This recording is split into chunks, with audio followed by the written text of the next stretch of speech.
जय जय श्री राधा रमण, जय जय नवल किशोर, जय गोपी चित चोर प्रभो, जय गोपी चित चोर प्रभो,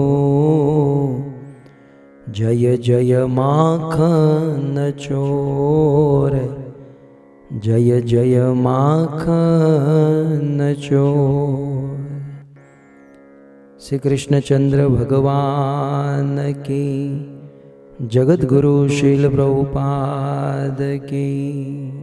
उपस्थित भगवत कथा अनुरागी भक्त वृंद, इस सभा को परम सुशोभित करने वाले अंतर्राष्ट्रीय कृष्ण भावनामृत संघ, हमारे इस्कॉन के वरिष्ठ भक्तगण, देश विदेश में बड़ी भारी मात्रा में फेसबुक यूट्यूब आदि के माध्यम से इस कथा का श्रवण करने वाले समस्त श्रोतागण, श्रीमद् भागवत कथा के अंतिम एवं पंचम दिवस में पुनः एक बार आप सबका स्वागत एवं आप सबके चरणों में हमारा प्रणाम।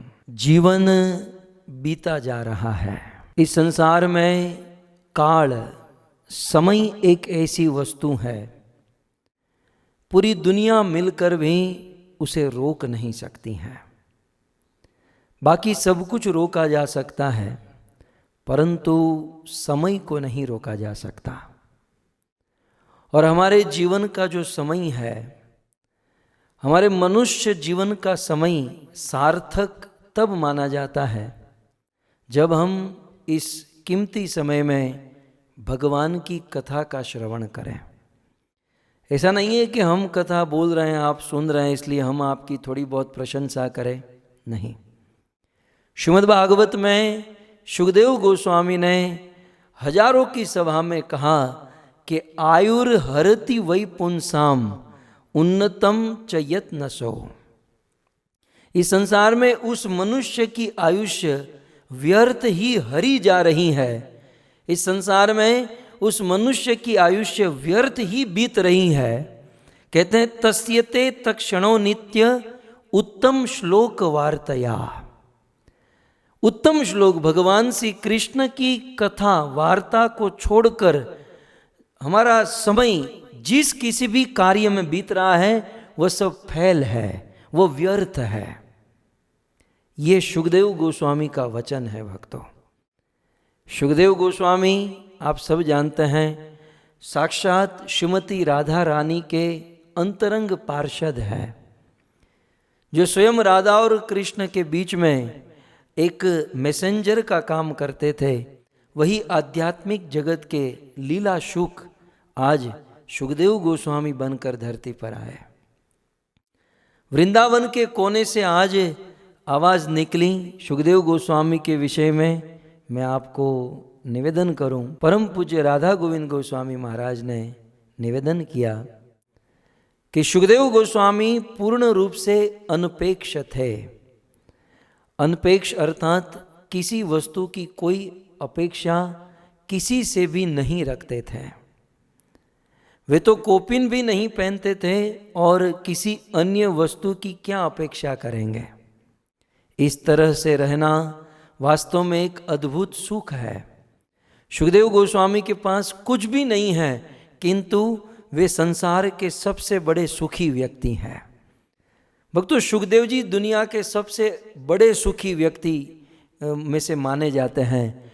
इसका प्रमाण वेदव्यास जी ने दिया, प्रभुपाद ने दिया, सूद गोस्वामी ने दिया, आज गुरुदेव कहते हैं कि संसार के सबसे सुखी व्यक्ति शुकदेव गोस्वामी हैं।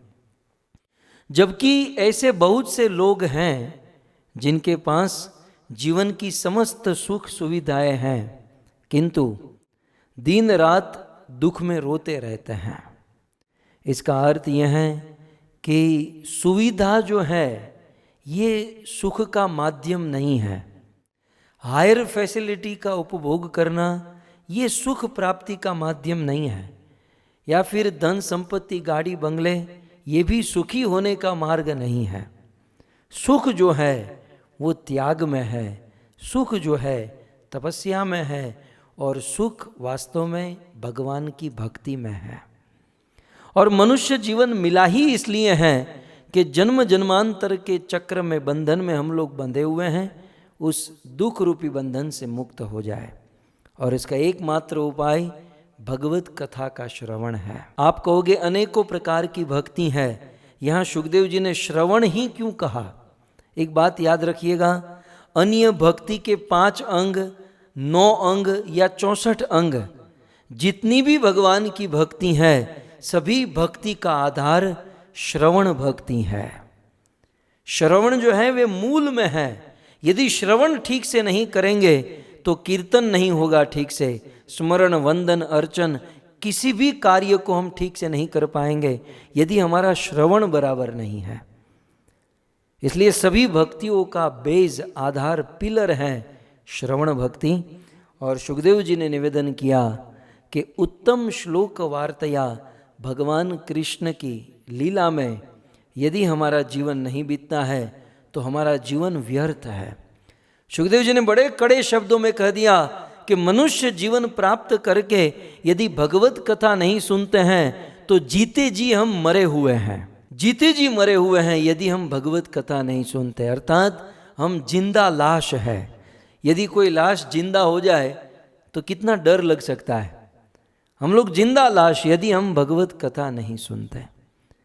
किसी ने कहा कि शुकदेव जी हम लाश कैसे हैं, हम तो सांस ले रहे हैं। तब शुकदेव गोस्वामी कहते हैं तरवह किम न जीवंती, क्या ये वृक्ष जो है जी नहीं रहे हैं? और भस्त्राम किम न श्वसंती, और लोहार की जो धमनी होती है, लोहार की धमनी आपने देखा होगा भारत में, क्या वो सांस नहीं लेती हैं? वृक्ष पेड़ पौधे भी पानी पीते हैं, लोहार की धमनी भी सांस लेती है। और अपने परिवार का भरण पोषण पालन ये कुत्ते, बैल और गधे भी करते हैं। हम लोग अपने आप को ग्रेट मानते हैं कि मैं मेरा घर चला रहा हूँ, फैमिली चला रहा हूँ, मैं मेरे परिवार का भरण पोषण करता हूँ। ये तो पशु भी करते हैं। शुकदेव गोस्वामी कहते हैं कि मनुष्य जीवन मिला है उत्तम श्लोक वार्तया, उत्तम श्लोक भगवान कृष्ण की वार्ता, भगवान कृष्ण की कथा सुनने के लिए। सो आज हम सब का परम सौभाग्य है भक्तों, जिस कार्य के लिए मनुष्य जीवन मिला है वह कार्य भगवत कथा का श्रवण हम सब लोग कर रहे हैं। इसके पीछे एकमात्र शिल प्रभुपाद की कृपा है और हमारे गुप्ता परिवार का सहयोग है, जिससे हम सब लोग ये पवित्र कार्य कर रहे हैं। कुछ लोग कहते हैं कि प्रभु आप अच्छा प्रीचिंग कर रहे हो, आप अच्छा प्रीचिंग कर रहे हो। ये जो हो रहा है ना भगवत कथा, इस भगवत कथा को प्रीचिंग नाम देना भी बहुत छोटा है। भागवत कथा बोलना और सुनना ये प्रीचिंग नहीं, प्रीचिंग से भी बड़ी चीज है भक्तों। सो ये महा प्रीचिंग है, ये शुद्ध भक्ति है श्रीमद् भागवत बोलना और सुनना। प्रीचिंग तो अपने आप हो जाता है जब कोई व्यक्ति भागवत सुनता है, पढ़ता है, बोलता है। सुशील प्रभुपाद की कृपा से हम लोग परम रसमयी इस शास्त्र को सुन रहे हैं और हमारे मनुष्य जीवन को सफल कर रहे हैं। श्रीमद् भागवत का 9वां स्कंद हमने प्रारंभ किया था और इस श्रीमद् भागवत के 9वां स्कंद में मनु महाराज के वंश का वर्णन किया गया है। ये कौन मनु? वर्तमान में ये जो मनवंतर चल रहा है, इस वर्तमान के मनवंतर के मनु का नाम है श्राद्ध देव मनु और उनकी पत्नी है श्रद्धा। और श्राद्ध देव मनु से पहले सुद्युम्न जो इला बन गई और फिर 10 पुत्र का जन्म हुआ। 10 पुत्र की वंश परंपरा हमने इस कथा के दौरान आपको सुनाई। उनमें से 9वां पुत्र हमने सुना नभग और 10वां पुत्र इक्ष्वाकु। महाराज इक्ष्वाकु की कथा हम फिर कभी अगली कथा में सुनेंगे और उसी इक्ष्वाकु के वंश में भगवान रामचंद्र का जन्म हुआ। और फिर परीक्षित महाराज प्रश्न पूछेंगे तो फिर कृष्ण की कथा, कृष्ण का जन्म कैसे हुआ? तो इसी मनु महाराज के पुत्र जब सुद्युम्न और वे इला बन गई और इला का विवाह सोम के पुत्र बुध के साथ हुआ और बुध से पुरुरवा का जन्म हुआ, पुरुरवा से नहुष, फिर आयु और फिर ययाति, ययाति से यदु और फिर उस यदु वंश में भगवान कृष्ण का जन्म हुआ। तो भक्तों विशेषता ये है कि मनु महाराज का ऐसा वंश जिस वंश में राम और कृष्ण दोनों का जन्म हुआ। तो ऐसे पवित्र चरित्र की हम सब कथा सुन रहे हैं। गत सत्र में हमने सुना किस प्रकार मनु महाराज के पुत्र नभग और नभग के पुत्र हुए नाभाग। यद्यपि नाभाग के अन्य 3 भाइयों ने उनसे छल कपट किया। एक बात समझ लीजिए, भगवान को सब कुछ अच्छा लगता है लेकिन भगवान को कपट अच्छा नहीं लगता। एक बार पाप करेंगे ना, यदि हम पाप करेंगे भगवान क्षमा कर देंगे कि भाई चलो अज्ञानी है, अबूध है, पाप हो गया, भगवान क्षमा कर देंगे। लेकिन यदि हम कपट करते हैं, भगवान को कपट नहीं पसंद है। इवन भगवान रामचंद्र भी कहते हैं कि मोहे कपट छल छिद्र न भावा, मुझे कपट नहीं पसंद है, बाकी सब कुछ पसंद है। कभी कभी हम लोग डिवोटी होकर भी, कभी कभी हम लोग भक्त होकर भी संसार से या भक्तों से कपट करते हैं। भगवान से यही प्रार्थना करनी चाहिए कि हम कपट से मुक्त हो जाए, हम सरल बन जाए।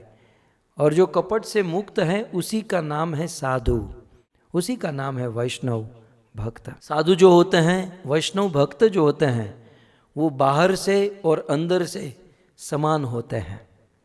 लेकिन दुनिया में कुछ लोग बाहर से कुछ और होते हैं, अंदर से कुछ और होते हैं। बाहर से जब हम मिलते हैं तो इतना प्रेम से गले मिलते हैं कि मानो बस अभी अभी राम और भरत का मिलन हो रहा है। लेकिन जैसे ही वहाँ निकलेंगे तो हमारे पीठ के पीछे गाली बोलेंगे, निंदा ईर्ष्या करेंगे हैं। तो ये साधुता नहीं है, ये वैष्णवता नहीं है। आजकल हम लोग डुप्लीसिटी बहुत है हमारे अंदर, बाहर से कुछ और अंदर से कुछ और। बस ये चीज़ भगवान को पसंद नहीं है, बाकी सब कुछ पसंद है। और जब हम दशम स्कंद सुनेंगे ना, तो दशम स्कंद में भगवान श्री कृष्ण ने जितने असुरों को मारा, तो भक्तों ये बहुत सुंदर, इसी कथा के सिलसिले में आगे कथा जब आएगी हम रोज एक असुर को मारेंगे। तो जब भगवान कृष्ण ने पूतना को मारा, वहाँ भक्त भागीरथ ठाकुर भक्ति विनोद ने कहा ये पूतना जो है डुप्लीसिटी है, ये पूतना जो है राक्षसी थी लेकिन गोपी का रूप लेकर आई थी और भगवान ने उसे मार दिया। हम भी अंदर से कुछ आसुरी तत्व, आसुरी स्वभाव है और बाहर से गोपी या गोप या डिवोटी बनकर जब समाज में प्रस्तुत होते हैं तो भगवान हमें छोड़ते नहीं हैं। कुल मिलाकर मनु महाराज के पुत्र नभग और नभग के पुत्र हुए नाभाग, नाभाग के अन्य 3 भाई छल कपट करके अपने पिता की संपत्ति का बंटवारा कर लिया और छोटे भाई नाभाग को रत्ती भर भी, एक पैनी भी न देकर वो बूढ़े बाप की सेवा में लगा दिया। नाभाग की इतनी महानता भक्तों कि उन्होंने अपने बूढ़े पिता की सेवा की। अब देखिए अपने माँ बाप की सेवा करने का फल क्या होता है। अपने बूढ़े बाप की सेवा करने लगे और फल क्या मिला, इतना धन मिला, इतना धन मिला कि अन्य 3 भाइयों के पास भी जितना धन नहीं था। और इतना ही नहीं, माता पिता की सेवा, धर्ममय जीवन, नीतिमय जीवन जीने के कारण शिव जी के द्वारा आत्मज्ञान, ब्रह्म ज्ञान प्राप्त हुआ। और भक्तों सबसे बड़ा लाभ, माँ बाप की सेवा, नीतिमय जीवन, बिना छल कपट के जीवन जीने से सबसे बड़ा लाभ क्या मिला, उनके घर पर महाभागवत, पूरे संसार का चक्र चूड़ामणि, सप्त द्वीपवती मही का एकमात्र चक्रवर्ती सम्राट शुद्ध भक्त महाराज अम्बरीश उनके पुत्र के रूप में जन्म ले लिया। तो जो व्यक्ति अपने जीवन में माँ बाप की सेवा करते हैं, धर्ममय आचरण करते हैं, नीतिमय जीवन जीते हैं और भगवान पर भरोसा रखते हैं, तो निश्चित उनके घर पर भगवान या शुद्ध भक्तों का जन्म होता है। हमारा क्या है ना, डिवोटी तो हैं, लेकिन हम भगवान पर भरोसा नहीं रखते हैं। और भगवान पर भरोसा नहीं रखना ये आसुरी वृत्ति है। असुरों का क्या होता है कि बस हम कैसे ले लें, हम कैसे किसी से कोई वस्तु ले लें, हम कैसे किसी से छल कपट करें, ये आसुरी वृत्ति है। परंतु भक्तों, भक्त की वृत्ति जो होती है वो भगवान पर भरोसा रखते हैं। एक बार असुरों ने ब्रह्मा जी से कहा कि ब्रह्मा जी, आप और आपके भगवान विष्णु देवताओं का ही पक्ष लेते हैं, सदैव देवताओं की रक्षा करते हैं, देवताओं के पक्ष में रहते हैं। हमारे पक्ष में आप कभी नहीं रहते हो, हमें आप कभी नहीं जिताते हो। ब्रह्मा जी ने कहा ऐसा नहीं है, वे शरणागत हैं और उनके अंदर दूसरों को देने की भावना है, उनके अंदर विश्वास है, श्रद्धा है, आपके अंदर नहीं है। असुरों ने कहा हमारे अंदर भी शरणागति है, हमारे अंदर भी दूसरों को देने की भावना है। ब्रह्मा जी ने बहुत समझाया, असुर नहीं माने। तब ब्रह्मा जी ने कहा कि ठीक है, कल हमारे घर पर दावत रखते हैं, भोजन रखते हैं, देवताओं को भी बुलाऊंगा, आपको भी बुलाऊंगा, आप हमारे घर पर भोजन करने आइएगा और फिर हम देखेंगे कि कौन महान है कौन महान नहीं है। देवता और दानव दोनों ब्रह्मा के घर पर भोजन करने पहुंचे। बहुत सुंदर स्वादिष्ट भोजन था। अब उसमें भी असुरों ने कहा कि पहले हम भोजन करेंगे। ब्रह्मा जी ने कहा ठीक है, देवता वेट करेंगे, पहले आपका भोजन। सारे असुरों को लाइन में बिठा दिया और भोजन में बहुत सुंदर सुंदर पूड़ी पकवान अनेकों प्रकार के आइटम परोसी। लेकिन ब्रह्मा जी ने कहा देखो कि भोजन तो आपको मिलेगा, लेकिन एक शर्त यह है कि सबके हाथों में दोनों हाथों में एक लकड़ी बांधी जाएगी, रस्सी से लकड़ी बांधी जाएगी ताकि ये हाथ मुड़े नहीं, ऐसे हाथ मुड़े नहीं वैसे।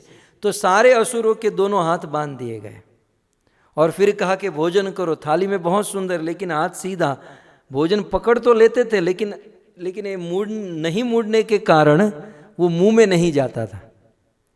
अब असुर तो असुर हैं, रसगुल्ले को ऐसे लेकर ऐसे उड़ाने लगे, उड़ाकर फिर आया तो आया, लेकिन नहीं आया तो सिर पर गिरा, किसी अन्य के सिर पर।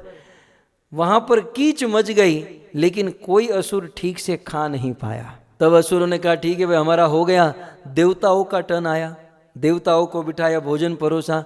असुर चिल्लाने लगे इसके हाथ बांधो, हमारे हाथ बांधे थे वैसे इनके हाथ बांधो। ब्रह्मा जी ने कहा शांति रखो, सबके हाथ बांधे जाएंगे। सारे देवताओं के हाथ बांधे गए असुरों की तरह। और असुर कहने लगे अब खाना शुरू करो, अब खाओ, हम भी देखते हैं आप कैसे खाते हो। तब देवताओं ने एक दूसरे को इशारा किया और सारे देवता एक दूसरे के आमने सामने बैठ गए। और अब क्या करते थे, देवता सामने वाले की थाली से कुछ भोजन उठाते और अन्य देवता के मुख में रखते। सामने जो बैठा होता था ये इसकी थाली में भोजन उठाकर इसके मुख में रखते। इस प्रकार करते हुए एक दूसरे को खिलाते हुए सभी देवताओं ने पेट भर और आराम से भोजन कर लिया। ब्रह्मा जी ने असुरों को समझाया, पता चला देवताओं में दूसरों को खिलाने की भावना है, देवताओं में दूसरों को देने की भावना है। जिनकी भावना दूसरों को खिलाने की, दूसरों को देने की होती है, भगवान सदैव उनका पक्ष लेते हैं, उनकी रक्षा करते हैं। और जिनकी भावना स्वयं भोगने की होती है, ईश्वर कभी भी उनका पक्ष नहीं लेते। सो इस प्रकार भाग के जीवन में देने की भावना थी, लेट गो करने की भावना थी, और इसीलिए उनके घर पर महाभागवत अम्बरीश का जन्म हुआ। अब सुखदेव गोस्वामी का मूड नहीं था, वो तो परंपरा गिना रहे थे कि मनु के पुत्र नभग, नभग के नाभाग, नाभाग के आगे ये। इसलिए एक श्लोक में अम्बरीश महाराज की पूरी कथा उन्होंने बता दी। वे कहते हैं नाभागाद अम्बरीशो यभून महाभागवत कृति नास्पृशद ब्रह्म शापोपि यम्न प्रतिहत क्वचित्, यम्न प्रतिहत क्वचित्। सुखदेव गोस्वामी कहते हैं कि नाभाग के पुत्र हुए अम्बरीश, और है परीक्षित न पृषद ब्रह्म शापोपी, ये वो अम्बरीश हैं जिनके ऊपर ब्रह्म दुर्वासा ऋषि ने श्राप दिया। दुर्वासा ऋषि ने कृत्या को प्रकट करके मारने का प्रयास किया, लेकिन वह दुर्वासा का श्राप न अपृषद, वह दुर्वासा का श्राप अम्बरीश को टच नहीं कर सका, स्पर्श नहीं कर सका। यम न प्रतिहत क्वचित। तो इस प्रकार से एक श्लोक में कहकर अब अम्बरीश के पुत्र, उनके पुत्र की कहने का मूड था सुखदेव गोस्वामी का। और सुखदेव गोस्वामी इस चरित्र को संक्षिप्त करके जब आगे बढ़ने लगे, तब महाराज परीक्षित ने हाथ ऊपर किया और महाराज परीक्षित सुखदेव गोस्वामी को निवेदन करने लगे। परीक्षित महाराज कहते हैं, राजो युवाच भगवन श्रोतुमेच्छामि राजर्षे तस्य धीमतः न प्राबुध यत्र निर्मुक्तो ब्रह्मदंडो दुरत्यय।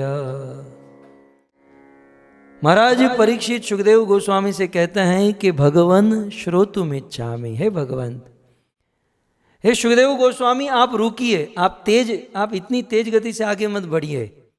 मैं राजर्षे तस्य धीमत, मैं इस अम्बरीश महाराज की कथा को विस्तार से सुनना चाहता हूं।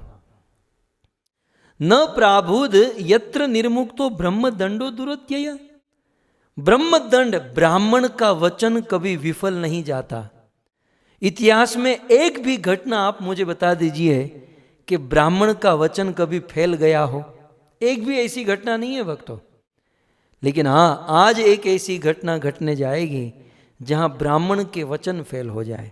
इसलिए महाराज परीक्षित के मन में यह प्रश्न हुआ कि ब्राह्मण का वचन कभी विफल नहीं जाता। तो महाराज परीक्षित को श्राप मिला और वह श्राप विफल हो गया। इसका कारण क्या है भक्तों? जब भी श्रीमद् भागवत में श्राप की बात आती है ना, तब महाराज परीक्षित के कान खड़े हो जाते हैं। और जब भी श्राप का चैप्टर आता है तो महाराज परीक्षित प्रश्न पूछते हैं विस्तार से, ये श्राप वाली बात जो है ना, मुझे विस्तार से सुनाइए। आप भागवत पढ़िए, आपको अनुभव होगा। क्यों? क्योंकि स्वयं महाराज परीक्षित को श्राप लगा हुआ है। महाराज परीक्षित जिस सभा में बैठे हैं, उस सभा में समीक ऋषि के पुत्र श्रृंगी के द्वारा श्राप लगा है। और स्वयं श्राप लगने के कारण जब भी श्राप की बात सुनते हैं तो ज़्यादा इंटरेस्ट लेते हैं। होता है ना, जिसको कोरोना वायरस हुआ है, जो कोविड-19 से परेशान है, वो सुनेगा कि उसके पड़ोस में भी किसी को कोरोना हुआ है तो तुरंत इंटरेस्ट लेने लगेगा। अच्छा, मेरे बाजू वाले को भी हुआ है तो बहुत अच्छी बात है। एक आदमी जिस रोग से परेशान है, ऐसा ही दूसरा कोई रोगी मिल जाता है तो उसके बारे में वो सुनना चाहता है। मैं सरल एग्जाम्पल दूं, हमारे भारत में खास करके मुंबई में जब लाइट जाती है, बिजली चली जाती है, तो माँ अपने बेटे से कहती, बेटा जरा बाजू में जाकर देख कर आओ, हमारी अकेले की गई है कि सबकी लाइट गई है। मतलब बाजू वाले के बारे में सुनने की जिज्ञासा अधिक है। हमारी अकेले की गई है तब तो परेशानी, लेकिन सबकी लाइट गई है तब कोई चिंता नहीं है। सो कहने का अर्थ यह है कि जब श्राप की बात आई तब सुखदेव गोस्वामी को महाराज परीक्षित ने कहा कि आप ये कथा मुझे विस्तार से सुनाइए। सुखदेव गोस्वामी विस्तार से कथा सुनाना प्रारंभ करते हैं। कहते हैं कि परीक्षित अम्बरीश महाभाग, श्लोक में कहते हैं, अम्बरीशो महाभाग सप्तद्वीपवती महिम अव्ययाम च श्रियम लब्ध्वा विभवम चातुलम भुवे। परीक्षित अम्बरीश जो है महाभाग, महाभाग का अर्थ महाभाग्यवान, वेरी फॉर्चुनेट पर्सन। क्या भाग्य था? तो सबसे पहले सप्तद्वीपवती महिम, अम्बरीश महाराज 7 द्वीप वाली पृथ्वी के, अर्थात पूरी दुनिया के एकमात्र चक्रवर्ती सम्राट थे। तो पूरी दुनिया के राजा, पद की दृष्टि से, पोस्ट की दृष्टि से देखा जाए तो अम्बरीश महाराज पूरी दुनिया के राजा थे, सबसे बड़ी पोस्ट। और इतना ही नहीं, अव्ययाम च श्रियाम लब्ध्वा, अम्बरीश महाराज के पास अव्ययी श्री, इतना धन था, इतना धन था, श्रियम लब्ध्वा, इतना धन प्राप्त कर चुके थे, अव्ययाम, जो कभी समाप्त न हो, और विभवम चातुलम भुवि, और अम्बरीश महाराज के पास विभव, सभी प्रकार के ऐश्वर्य, सभी प्रकार के वैभव से अम्बरीश महाराज संपूर्ण थे। अगले श्लोक में शुकदेव जी कहते हैं कि यदि इतनी संपत्ति किसी व्यक्ति के पास आ जाए, मैंने अति दुर्लभम पुंसाम सर्वतत् स्वप्न संस्तुतम विद्वान विभव निर्वाणम तमो विशति यत्पुमान।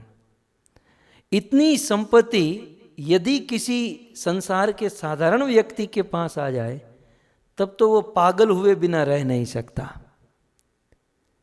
और तमो विशति यत्पुमान, इतनी संपत्ति पाकर कोई व्यक्ति इतना पाप करेगा, इतना पाप करेगा, तो वे तमोगुण, वह नरक को प्राप्त हो जाएगा। लेकिन इतनी अधिक संपत्ति प्राप्त करने के बाद भी अम्बरीश महाराज के विषय में कहते हैं कि मैंने, महाराज अम्बरीश अपनी संपत्ति को क्या मानते थे? कहते हैं सर्वतत् स्वप्न संस्तुतम, अपने ये राज ऐश्वर्य भोगों को स्वप्न के समान मानते थे।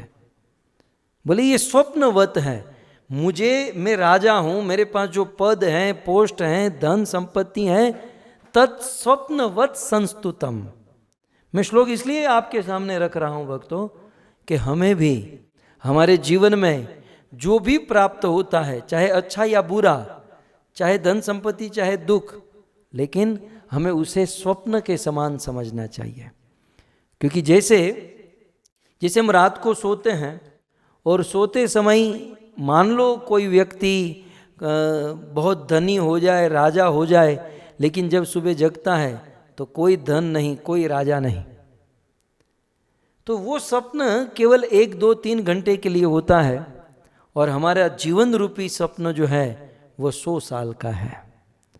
कुल मिलाकर हमारा ये मनुष्य जीवन एक स्वप्न के समान है। इस मनुष्य जीवन में हमें जो मिला है ये स्वप्न के समान, मरने के बाद वास्तविक जीवन प्रारंभ होता है। इसलिए महाराज अम्बरीश के पास ये सब कुछ था, लेकिन स्वप्न के समान मानते थे। मानो परीक्षित महाराज पूछे कि अम्बरीश महाराज के पास इतना सारा धन होते हुए भी वो स्वप्न के समान मानते थे, अर्थात उस धन में उनकी आसक्ति नहीं थी, इसका कारण क्या है?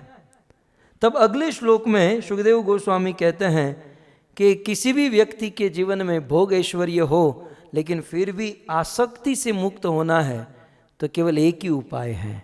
वे कहते हैं वासुदेवे भगवती तद भक्तेषु च साधुषु प्राप्तो भावम परम विश्वम येन इदम लोष्टवत स्मृतम। अम्बरीश महाराज की भक्ति जो है वो वासुदेव में थी। इस दुनिया में यदि कोई वासुदेव कृष्ण की भक्ति करता है, याद रहे स्पेशल नाम देकर कहा है वासुदेवे, किसी देवी देवता की भक्ति करेंगे तो संतुष्टि नहीं मिलेगी। रावण ने शिव जी की उपासना की, फिर भी वह संतुष्ट नहीं रहा। हिरण्यकशिपु ने ब्रह्मा की उपासना की, फिर भी और अधिक की लालसा, कामना बनी रही। लेकिन ध्रुव ने विष्णु की भक्ति की, विष्णु प्रकट हुए तो कहा कि मुझे कुछ नहीं चाहिए, संतुष्टि प्राप्त हुई। तो वासुदेवे भगवती, यदि भगवान वासुदेव में और तद भक्तेषु, और वासुदेव के भक्त में, और च साधुषु, और साधुओं में प्राप्त परम भावम, यदि परम भाव रखेंगे, यदि भक्ति भाव रखेंगे, 3 लोगों में भक्ति भाव रखना है, एक भगवान में, उनके भक्तों में, और साधु माने गुरु में। भगवान, उनके भक्त और गुरु में परम भावम प्राप्तो, यदि हम परम भाव रखेंगे, परम भाव का यहाँ पर अर्थ है भक्ति भाव, तो कहते हैं येन इदम विश्व, ये जो विश्व है लोष्टवत स्मृतम, हमें माटी का ढेला लगने लगेगा। आज हम और आप इस संसार के लिए रात दिन मेहनत करते हैं, संसार की वस्तु व्यक्ति के लिए परिश्रम करते हैं, लेकिन जिसकी भगवान वासुदेव में उनके भक्तों में और गुरु में भक्ति हो जाए, प्रेम हो जाए, तो ये संसार माटी का ढेला लगेगा, ये संसार व्यर्थ ही प्रतीत होगा। यहाँ पर लोष्ठवत, यहाँ पत्थर भी लिख सकते थे, लेकिन सोचा पत्थर भी कुछ ना कुछ काम में आता है, माटी का ढेला कुछ काम में नहीं आता। अर्थात जिसका भगवान में प्रेम हो चुका है, उनके भक्त और गुरु में प्रेम हो चुका है, उसे यह संसार बिल्कुल असार लगने लगता है। तो ये था अम्बरीश महाराज का भाव। परीक्षित महाराज ने कहा कि अम्बरीश महाराज करते क्या थे, अम्बरीश महाराज की दिनचर्या क्या हुआ करती थी। तब अगले श्लोक में कहते हैं, ये बहुत सुंदर, ये भागवत के उत्तम श्लोकों में से हैं भक्तों। सवे मनः कृष्ण पदारविन्दयो वाञ्छन्ति वैकुण्ठ गुणानुवर्णने करो हरे मंदिर मार्जनादिशु करो हरे मंदिर मार्जनादिशु श्रुतिम चकारा च्युत सत्कथोदये। सुखदेव गोस्वामी कहते हैं, परीक्षित सवे मनः, स माने वो महाराज अम्बरीश, तो स वे अम्बरीश महाराज, वही माने निश्चित ही।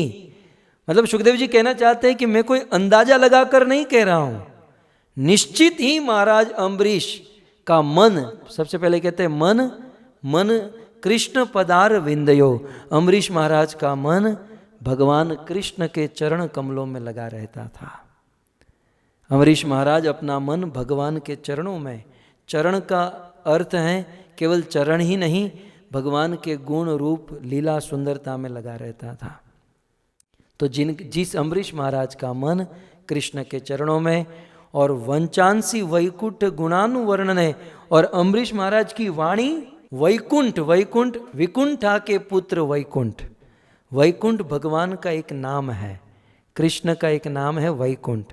तो वचांसी, अम्बरीश महाराज की वचांसी वाणी वैकुंठ के गुणानुवर्णन है, वैकुंठ के गुणों का वर्णन करने में उनकी वाणी लगी रहती थी।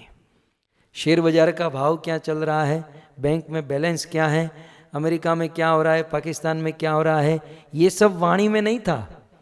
अम्बरीश महाराज की वाणी जब मुख खुलता था तो एकमात्र कृष्ण कथा निकलती थी।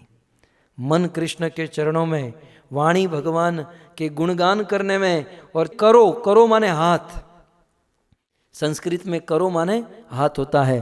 कहते हैं करो हरे मंदिर मार्जनादिशु, अम्बरीश महाराज का हाथ हरे मंदिर, हरि के मंदिर को मार्जन करने में लगा रहता था।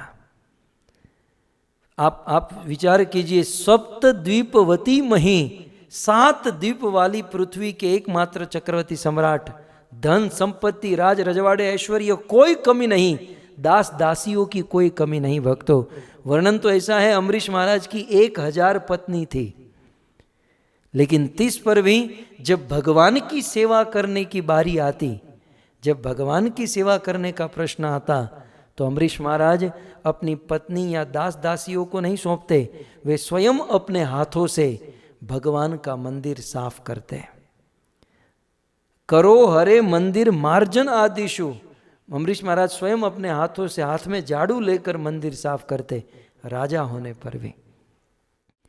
और करते हैं श्रुतिम चकारा च्युत सत कथोदये, और अम्बरीश महाराज के कान, श्रुति माने कान, अम्बरीश महाराज के कर्ण अच्युत सत कथोदये, अच्युत माने भगवान कृष्ण की सत कथा उदय, कृष्ण कथा सुनने में अम्बरीश महाराज का कान लगा रहता था। सुखदेव जी आगे कहते हैं मुकुंदलिंगा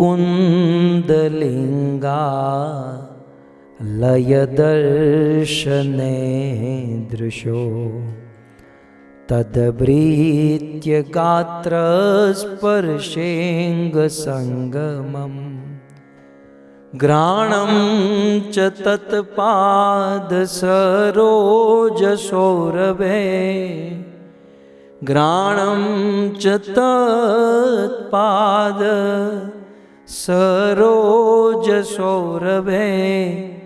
श्रीमत्तुलस्या रसनाम तदर्पिते। सुखदेव जी कहते हैं, परीक्षित मुकुंद लिंगालय दर्शने दृशो। देखिए, इससे हमें यह भी ज्ञान होता है कि हमें भी हमारी इंद्रियों को भगवान की भक्ति में कैसे लगाना चाहिए। तो कहते हैं मुकुंद लिंगा लय दर्शने दृश्यो, ये दृश्यो माने आंख। अम्बरीश महाराज की आंख मुकुंद लिंग, लिंग माने शरीर, लिंग माने रूप। भगवान मुकुंद, भगवान कृष्ण के रूप को देखने में, भगवान श्री कृष्ण की डिटीज या उनके विग्रह को देखने में अम्बरीश महाराज की आंख लगी रहती थी। भक्तों, हम इन आंखों से अनेकों बुरे दृश्य देख चुके हैं। इस कलयुग में न चाहते हुए भी आंखों के सामने बुरे दृश्य आ जाते हैं। और जैसे चर्चा हुई कि बुरे दृश्यों का इतना अधिक प्रभाव हमारे मन पर पड़ता है जितना अच्छे दृश्यों का नहीं पड़ता। इसलिए बुरे दृश्य के प्रभाव को मिटाने के लिए रात दिन ज़्यादा से ज़्यादा भगवान का दर्शन करना चाहिए। सो आंखें भगवान का दर्शन करने में, और शरीर, अम्बरीश महाराज का शरीर तद्भृत्य गात्र स्पर्शे अंग संगमम। अम्बरीश महाराज का शरीर भक्तों का संग करने में, अर्थात भक्तों के चरणों को स्पर्श करने में, भक्त के साथ आलिंगन करने में, अम्बरीश महाराज का शरीर भक्तों के चरणों को स्पर्श करने में, आलिंगन करने आदि में लगा रहता था। और घ्राणम च तत्पाद सरोज सौरभ है श्रीमत तुलसिया। और अम्बरीश महाराज, घ्राण माने नासिका, अम्बरीश महाराज की नासिका यत पाद, भगवान के चरण के सरोज सौरभ है, भगवान के चरणों में जो केसर, कस्तूरी और श्रीमत तुलसिया, जो तुलसी लगती है, भगवान के चरणों में चंदन, केसर, तुलसी आदि जो लगती हैं, उसे सूंघने में अम्बरीश महाराज की नासिका लगी रहती थी।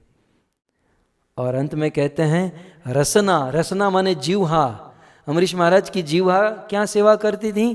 तो तद अर्पिते, भगवान को अर्पित ऐसे मात्र भोजन प्रसाद खाने में ही अम्बरीश महाराज की जीवहा लगी रहती थी।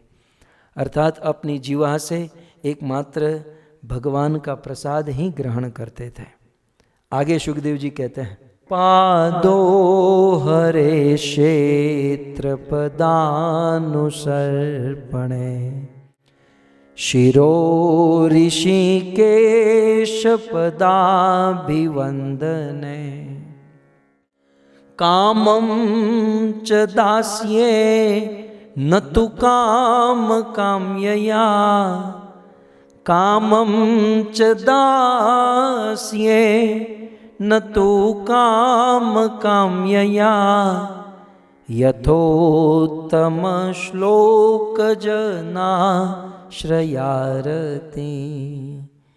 सुखदेव जी कहते हैं, अम्बरीश महाराज के चरण पादो हरे क्षेत्र पदानुसर्पणे। अम्बरीश महाराज के चरण हरे क्षेत्र, हरि के क्षेत्र, हरि का क्षेत्र कौन सा है? ब्रज वृंदावन, गोकुल, मथुरा, मायापुर, जगन्नाथपुरी, द्वारिका, रामेश्वर, वाराणसी, ये सब हरि के क्षेत्र है। तो पादो, अम्बरीश महाराज के चरण हरे क्षेत्र, हरि के क्षेत्र, ये गोकुल, मथुरा, वृंदावन, ये जो भगवान का धाम है, पदानुसर्पण है, अर्थात अपने चरण हरि के क्षेत्र में जाने में लगाते थे। आचार्यों के मुख से सुना है कि अम्बरीश महाराज जहाँ रहते थे, ऐसा प्रतीत होता है कि अम्बरीश महाराज की राजधानी राजस्थान में थी। शायद अम्बरीश महाराज राजस्थान में रहते थे, राजस्थान के राजा थे। और राजस्थान से अम्बरीश महाराज चलकर वृंदावन जाते थे। इसलिए यहाँ पर कहते हैं पादो हरे क्षेत्र पदानुसर्पणे। अम्बरीश महाराज राजस्थान से चलकर वृंदावन जाते हैं और फिर वृंदावन जाकर गोवर्धन परिक्रमा करते हैं। भक्तों, आप लोगों को इतना हम नहीं कहते हैं कि आप चलकर जाओ, आप एटलीस्ट वृंदावन तक फ्लाइट में जाओ, कार में जाओ, जैसे जाना है जाओ, लेकिन वहाँ जाकर तो गोवर्धन जी की परिक्रमा, वृंदावन की परिक्रमा अपने चरणों से करें। तो ये चरणों की सेवा है कि पादो हरे क्षेत्र पदानुसर्पण। सो प्रभु पादो हरे क्षेत्र पदानुसर्पण, अम्बरीश महाराज के चरण ब्रज परिक्रमा में, ब्रज वृंदावन में। और आगे कहते हैं शिरो ऋषिकेश पदाभिवंदन है। और महाराज अम्बरीश का शीर, मस्तक ऋषिकेश भगवान कृष्ण के चरणों में झुकाने में करते, अर्थात बार बार दंडवत करते। राजा होने पर भी वे बार बार भगवान को दंडवत करते, प्रणाम करते। प्रणाम करना भक्तों ये बहुत बड़ी भक्ति है। प्रणाम करना भगवान को, हमारे जो भगवान है उसे दो ही चीज पसंद है, चंदन और वंदन। सो गर्मी में चंदन और फिर वंदन। ये चंदन और वंदन नंद नंदन को प्रसन्न कर देते हैं। प्रणाम। इसलिए भागवत का जब अंत किया सूत जी ने नैमिषारण्य में, तो केवल दो ही चीज बताई, नाम संकीर्तनम यस्य, हरि का नाम लो, और प्रणामो दुख शमनम, हरि को प्रणाम करो। प्रणाम करने से ही सारी बाधाएं चली जाती हैं। सो महाराज अम्बरीश अपना मस्तक भगवान को प्रणाम करने में, और कामम च दास्ये न तो काम काम्यया। अम्बरीश महाराज को कामना होती थी। अम्बरीश महाराज के मन में अनेकों कामना, अनेकों इच्छाएं होती थी। देखो कामना हम सब के अंदर है, किसी में कम, किसी में ज्यादा, लेकिन अम्बरीश महाराज की कामना दासिये, अम्बरीश महाराज की कामना हरि का दास बनकर हरि की सेवा करने में रहती थी। न तो काम काम्यया, अपनी इच्छा को पूर्ण करने में नहीं रहती थी। इच्छा तो होती थी, कामनाएं होती थी, लेकिन कैसी कामना होती थी? आज ठाकुर जी के लिए हम पूड़ी बनाएंगे, आज ठाकुर जी के लिए खीर बनाएंगे। ऐसी कामना जिस कामना से भगवान की संतुष्टि हो, नहीं कि अपने इंद्रियों की संतुष्टि। क्योंकि निजेंद्रिय प्रीति वांछा, अपनी इंद्रियों के लिए जो कामना होती है उसे पाप कहते हैं, और भगवान को प्रसन्न करने हेतु जो कामना होती है उसे शुद्ध भक्ति कहते हैं, प्रेम कहते हैं। और फिर अंत में कहते हैं यथोत्तम श्लोक जनाश्रया रति। तो इस प्रकार पवित्र कीर्ति भगवान के भक्तों के आश्रम में रहने वाली, अर्थात भगवान के शुद्ध भक्तों में महाराज अम्बरीश की प्रीति, महाराज अम्बरीश का पूर्ण प्रेम था। केवल भगवान से ही नहीं, भगवान से भी अधिक प्रेम महाराज अम्बरीश का उनके भक्तों के साथ था। इसलिए देखो लास्ट लाइन में क्या कहते हैं, यथा उत्तम श्लोक जन आश्रया। उत्तम श्लोक भगवान श्री कृष्ण के जन जो हैं, भगवान श्री कृष्ण के जो भक्त हैं, उनके आश्रय में रहे। राजा होकर भी साधु संतों के आश्रय में रहते थे। और भक्तों इस प्रकार कहते हैं एवं सदा कर्म कलाप महात्मना परेधि यज्ञे भगवत्यधोक्षजे सर्वात्म भावं विदधन् महिमिमां सर्वात्म भावं विदधन् महिमिमां तन्निष्ठ विप्रा भीत शशास। इस प्रकार एवं सदा कर्म कलाप मात्मनः, तो महाराज अम्बरीश इस प्रकार से कार्यकलाप करते थे। अब महाराज अम्बरीश के सामने हमारे कार्यकलाप रखे जाए तो दिन में 24 घंटा में 8 घंटा तो व्हाट्सएप ही आएगा। जब श्लोक बनेगा हमारा, ये अम्बरीश महाराज का जैसे श्लोक बना है ना, वैसे यदि कोई हमारा श्लोक बनाए तो उसमें भाई फलाने प्रभु जी 8 घंटा व्हाट्सएप, 2 घंटा फेसबुक, 3 घंटा इंटरनेट, 4 घंटा चैटिंग, इतना घंटा सोना और 10 बार खाना, बस यही आएगा। लेकिन धन्य है महाराज अम्बरीश जो सर्वात्म भावेन पूर्ण रूप से अपनी प्रत्येक इंद्रिया भगवान की सेवा में लगा चुके थे। परेधि यज्ञ भगवत अधोक्षजे, महाराज अम्बरीश साथ ही साथ परेधि यज्ञ, बहुत सुंदर सुंदर यज्ञ करते थे। और ये यज्ञ किस लिए करते थे? भगवती अधोक्षजे, भगवान के लिए यज्ञ करते थे।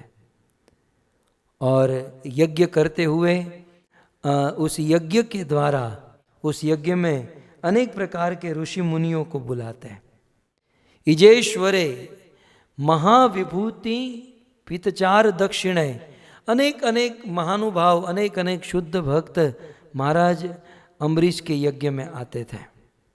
और यज्ञ निरंतर चलते रहता था, एक दिन भी ऐसा नहीं कि यज्ञ न हो। इसलिए सुखदेव गोस्वामी कहते हैं कि यस्य क्रतुषु गिरवाणे सदस्या ऋत्विजो जना, ये ब्राह्मण ऋत्विज बड़े बड़े साधु संत महाराज अम्बरीश और उनकी प्रजा यज्ञ में बैठती थी, तो कहते हैं देवी देवता भी उस यज्ञ में आकर बैठ जाते और पता नहीं चलता इसमें देवता कौन है और इसमें मनुष्य कौन है।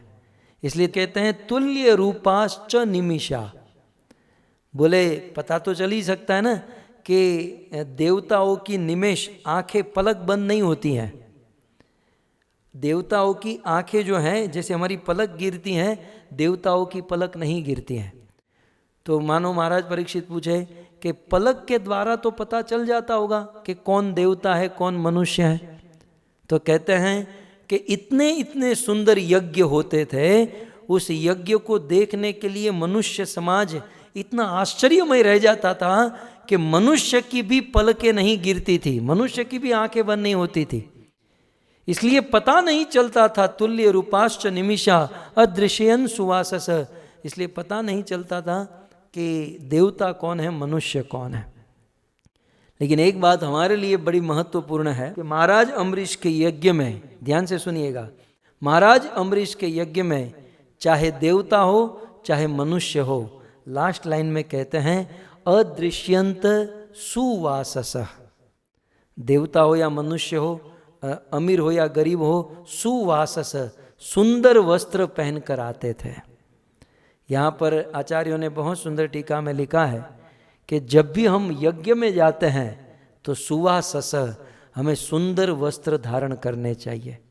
ऐसा नहीं काम काज ऑफिस से आए हैं वही कपड़े पहनकर बैठ गए, ऐसा नहीं 2-3 दिन पुराने मैले कपड़े पहनकर बैठे हैं। यज्ञ में जब हम जाते हैं तो सुवासस, सुंदर पवित्र पावन वस्त्र पहनकर बैठना चाहिए। आपकी जानकारी के लिए कि ये भागवत भी एक यज्ञ है भक्तों। तो जब भी हम भागवत यज्ञ में, भागवत कथा में बैठते हैं तो सुवासस, सुंदर वस्त्र, शुद्ध वस्त्र पहनकर बैठना चाहिए, क्योंकि वस्त्र का भी बड़ा प्रभाव होता है।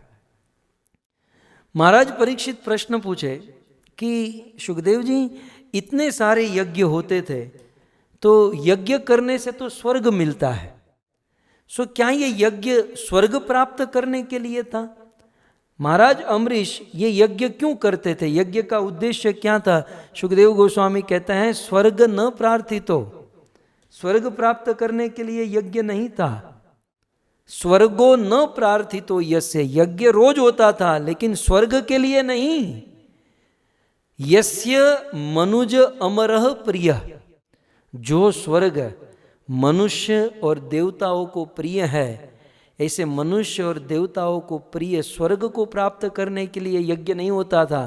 तो यज्ञ का उद्देश्य क्या था? श्रवणद भी रूप गायद भी उत्तम श्लोक चेष्टितम। महाराज अम्बरीश यज्ञ करते थे श्रवणद भी, बोले यज्ञ के बहाने साधु संत महात्मा आएंगे और जब साधु संत महात्मा आएंगे तो हमें भगवान की कथा सुनाएंगे।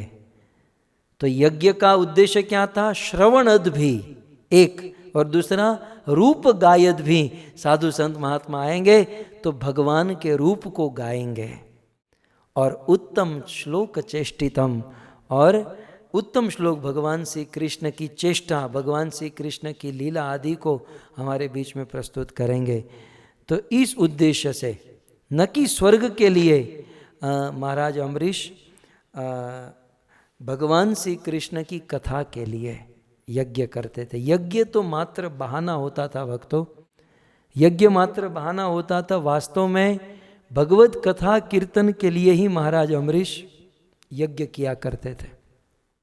सुखदेव गोस्वामी कहते हैं संवर्धयन्ति यत् कामा स्वराज्य परिभाविता दुर्लभा नापि सिद्धानाम मुकुंदम हृदि पश्यता।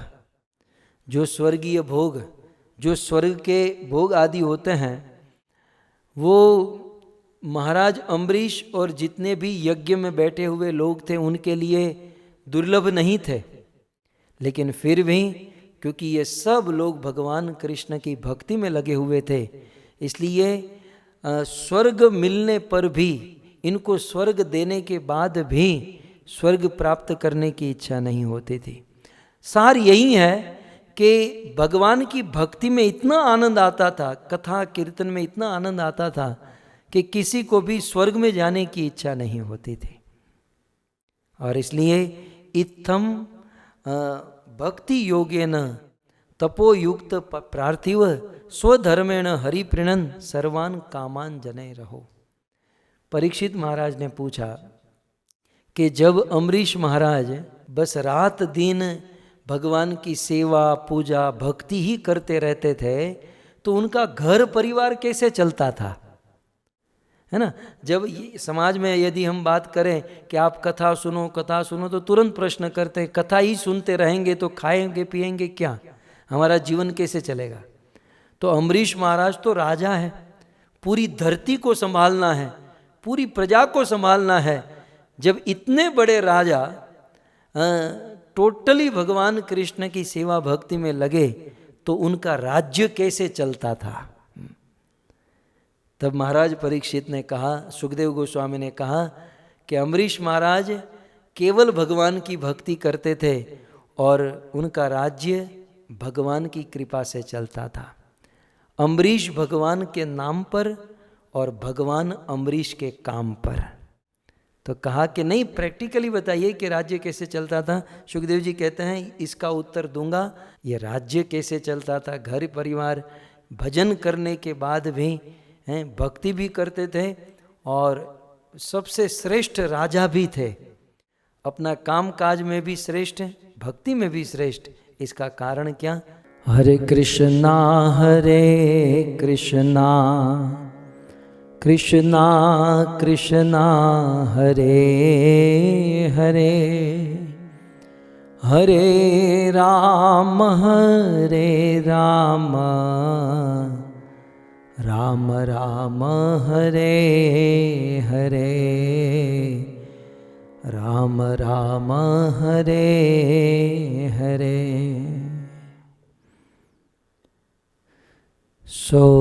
मनु महाराज के पुत्र नभग, नभग के नाभाग और नाभाग के अम्बरीश महाराज की भक्ति हम सब श्रवण कर रहे हैं।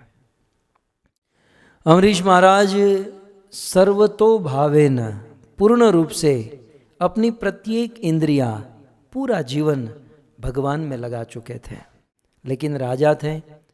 आप समझ सकते हैं हम छोटे से गृहस्थी हैं, फिर भी हमारे जीवन में कितनी कितनी रिस्पॉन्सिबिलिटी है, कितने कर्तव्य है। अम्बरीश महाराज राजा थे, उनके जीवन में कितनी रिस्पॉन्सिबिलिटी होगी, कितने कर्तव्यों का पालन करना होगा। तो स्वाभाविक मन में प्रश्न हो सकता है कि इतने बड़े राजा होकर जब रात दिन भगवत सेवा और भजन में लगे रहते थे, तो फिर उनका राज्य कारोबार कैसे चलता था। शास्त्र का सिद्धांत है कि जब हम भगवान की भक्ति करते हैं तो भगवान भक्त का सारा ध्यान रखते हैं। हम इसलिए भक्ति नहीं करते कि भगवान हमारा ध्यान रखे, लेकिन जब कोई भक्त भक्ति करता है तो भगवान उस भक्त को अपना मान लेते हैं और अपना समझकर, अपना भाव रखते हुए भगवान उस भक्त का ध्यान करते हैं। इसलिए अम्बरीश महाराज की रक्षा करने के लिए भगवान ने अम्बरीश महाराज को सुदर्शन चक्र प्रदान किया था। इस 28वें श्लोक में सुखदेव गोस्वामी कहते हैं, तस्मात् अदाद हरीश चक्रम प्रत्यनीक भयावहम एकांत भक्ति भावेन प्रीतो भक्ताभिरक्षणम। भगवान स्वयं, भगवान हरि ने, स्वयं भगवान विष्णु ने अम्बरीश महाराज को सुदर्शन चक्र दिया था और अम्बरीश महाराज ने वह सुदर्शन चक्र अपने मंदिर में रख दिया। वो मंदिर में पड़ा रहता था। एकांत भक्ति भावेन प्रीतो भक्ताभिरक्षणम, कहते हैं केवल अम्बरीश को ही नहीं, भक्ताभिरक्षणम, भगवान अपने भक्तों का रक्षण करने के लिए, अपने भक्तों का ध्यान रखने के लिए सभी भक्तों के पास ये अपना सुदर्शन चक्र छोड़ देते हैं, रख देते हैं। अम्बरीश महाराज ने प्रकट रूप से वह सुदर्शन चक्र अपने पास मंदिर में सजा कर रखा था। और आश्चर्य की बात यह है कि भगवान ने कहा था कि ये सुदर्शन चक्र तुम्हें कभी हारने नहीं देगा, लेकिन अम्बरीश महाराज को ये सुदर्शन चक्र के इस्तेमाल की आवश्यकता ही नहीं पड़ी। अम्बरीश महाराज को ये सुदर्शन चक्र को कभी कहना ही नहीं पड़ा कि आप जरा खड़े होइए और हमारा काम कीजिए। इवन दुर्वासा ऋषि के लिए भी ये सुदर्शन चक्र अम्बरीश महाराज ने नहीं चलाया था। भगवान पहले से ही सुदर्शन चक्र को आदेश दे रखे हैं कि मेरे भक्त के जीवन में यदि कोई कठिनाई हो, परेशानी, प्रॉब्लम हो तो मेरी राह, मेरे आज्ञा की राह मत देखना, मैं अभी से आज्ञा दे देता हूँ कि मेरे भक्त की तुम रक्षा करना। इस प्रकार से सुदर्शन चक्र अम्बरीश महाराज के सारे कार्य को संपन्न कर रहा था। अम्बरीश महाराज भगवान के भजन में लगे रहते थे। एक समय की बात, शयन एकादशी के दिन अम्बरीश महाराज अपनी पत्नी को लेकर ब्रज वृंदावन में गए। मैं एक पॉइंट कहना भूल गया कि जब अम्बरीश महाराज के विषय में इतना कुछ कहा सुखदेव जी ने, तो मानो महाराज परीक्षित पूछे कि भाई अम्बरीश महाराज के विषय में तो आप कहे, लेकिन उसकी पत्नी के बारे में कुछ बताइए। अम्बरीश महाराज की पत्नी कैसी थी उसके बारे में तो हमने सुना नहीं। इतने सारे श्लोक में केवल अम्बरीश अम्बरीश अम्बरीश, उनकी पत्नी कैसी थी? तब 29वें श्लोक में अम्बरीश महाराज की पत्नी के विषय में सुखदेव गोस्वामी कहते हैं, आरी राध यीशु कृष्णम महिष्या तुल्यशीलया, दैट्स ऑल। अम्बरीश महाराज की पत्नी के लिए केवल आधा श्लोक काफी है। सुखदेव गोस्वामी ने वो भी पूरा श्लोक नहीं कहा, आधा श्लोक बताया। वो आधा श्लोक में क्या कहा कि आरी राध यीशु कृष्णम महिष्या तुल्यशीलया। अम्बरीश महाराज की पत्नी तुल्यशीलया मतलब अम्बरीश महाराज की तुलना में अम्बरीश महाराज के समान ही शीलवान, अम्बरीश महाराज के समान ही गुणवान और अम्बरीश महाराज के समान ही भक्तिवान थी। अर्थात अम्बरीश महाराज ने अपनी पत्नी को भी डिवोटी बना दिया था। अम्बरीश महाराज ने अपनी पत्नी को भी भक्त बना दिया था। और जो पुरुष अपनी पत्नी को भक्त बना देता है और जो पुरुष अपनी पत्नी से भक्ति करा देता है, उस पुरुष को वीर कहा जाता है। इसलिए देखिए, युक्त सामवस्तरम वीरो, अम्बरीश महाराज वीर थे क्योंकि पत्नी से भक्ति करवा रहे थे। पूरी दुनिया से भक्ति करवा सकते हैं, लेकिन अब आगे का आप समझ जाइए। पूरी दुनिया को आप समझा सकते हैं। शिव जैसे शिव भी एक तांडव करे तो पूरी दुनिया का प्रलय कर सकते हैं। लेकिन जब कुंभज ऋषि के आश्रम से कैलाश जा रहे थे तो अपनी पत्नी को मनाते मनाते हार गए कि सती वो राम है, वो राम लीला कर रहे हैं। बार बार शिव जी ने कहा, लेकिन नहीं मानी तो नहीं मानी। लेकिन यहाँ पर वीर महाराज अम्बरीश अपनी पत्नी के साथ भजन। तो अम्बरीश महाराज की पत्नी के लिए केवल आधा श्लोक कहा। इसका अर्थ आचार्यों ने यह किया कि जब भी कोई पुरुष कोई पराक्रम करता है या जब भी कोई पुरुष अच्छा कार्य करता है, पुरुष अच्छा कार्य कर रहा है, इसका अर्थ यह है कि इसके पीछे किसी न किसी स्त्री का हाथ है। अम्बरीश महाराज ये भजन भक्ति कर रहे थे तो अब कहने की आवश्यकता नहीं रही कि उनकी पत्नी का सपोर्ट होगा, उनकी पत्नी उनके साथ होगी, क्योंकि जिनकी पत्नी का सपोर्ट होता है, जिस पत्नी का सपोर्ट और प्रयास होता है, उन्हीं का पति समाज में क्रांति ला सकता है, कोई अच्छे कार्य कर सकता है। तो कहते हैं कि अम्बरीश महाराज की तरह ही उनकी पत्नी भजन में लगी हुई थी। अब अम्बरीश महाराज ये जो अभी चर्चा हुई शयन एकादशी की, अम्बरीश महाराज ने सोचा कि भाई हमारे घर पर राज्य में रहकर तो हम भजन करते हैं, लेकिन अब 1 वर्ष तक हम ब्रज में जाकर एकादशी व्रत का पालन करेंगे। घर पर तो हमने बहुत किया, लेकिन 1 वर्ष ब्रज में जाकर हम एकादशी रखेंगे। सो अम्बरीश महाराज और उनकी पत्नी दोनों ब्रज वृंदावन में आए। वर्णन है मधुवन में रहने लगे और मधुवन में रहकर प्रत्येक एकादशी निर्जला रहकर अपने दिन बिताने लगे। इस प्रकार 1 महीना, 2 महीना, 3 महीना, 4 महीना इस प्रकार बीतता गया और बीतते बीतते अब पूरा साल समाप्त होने को आया, अर्थात कार्तिक महीने की एकादशी, कार्तिक महीने की उत्थान एकादशी का दिन आया। सुखदेव गोस्वामी कहते हैं कि साल भर 1 साल का व्रत था। और व्रत क्या था कि इस साल में जितनी भी एकादशी आती हैं हम निर्जला उपवास करेंगे, ऐसा व्रत। और ये एकादशी वृंदावन में रहकर करेंगे, मधुवन में रहकर करेंगे।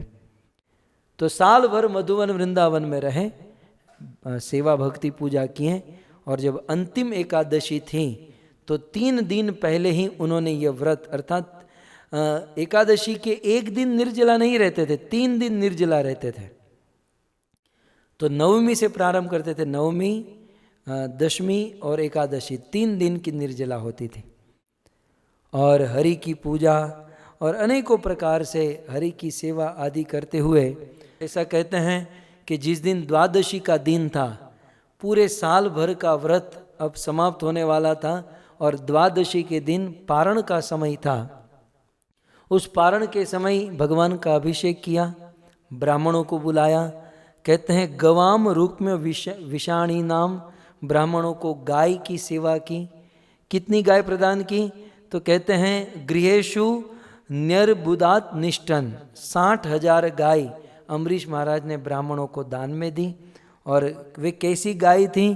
कहते हैं सोने से मढ़ी हुई, सुंदर सोने का हार, चांदी के खूर और सुंदर वस्त्र पहनाई हुई दुधारू गाय ब्राह्मणों को दान में दी। ब्राह्मणों की सेवा की और अम्बरीश महाराज ने सुंदर स्वादिष्ट भोजन ब्राह्मणों के लिए बनाया। सभी ब्राह्मणों को भोजन कराया, दक्षिणा दी। और जब सारे ब्राह्मणों ने भोजन कर लिया तब ब्राह्मणों ने कहा कि महाराज अब आपका व्रत 1 साल का जो व्रत था और अब की ये जो एकादशी का व्रत, आज द्वादशी का पारण है, हमने पारण कर लिया है, अब आप भी पारण करके, द्वादशी का पारण करके अपना व्रत समाप्त कीजिए। अम्बरीश महाराज और उनकी पत्नी 3 दिन से भूखे थे और साल भर ये व्रत कर रहे थे। वे और उनकी पत्नी सबको भोजन कराने के बाद भोजन करने बैठे, थाली सामने है और उसी समय एक घटना घट गई। 3 दिन के भूखे अम्बरीश महाराज जब भोजन लेने बैठे तो उसी समय घटना घटी। वो घटना क्या थी?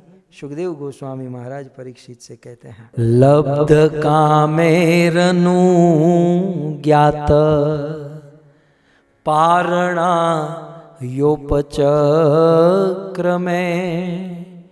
तस्य तर्ह तिथि साक्षात्, तस्य तर्ह तिथि साक्षात् दुर्वासा भगवान भूत, दुर्वासा भगवान भूत। अम्बरीश महाराज जब पारण करने बैठे, भक्तों पारण की बड़ी महिमा है। कुछ निर्जला एकादशी के दिन हमने ये सारी बातें बताई, आप सबको याद ही होगा। लेकिन जब तक टाइम से पारण नहीं करते हैं एकादशी का फल पूर्ण रूप से नहीं मिलता है।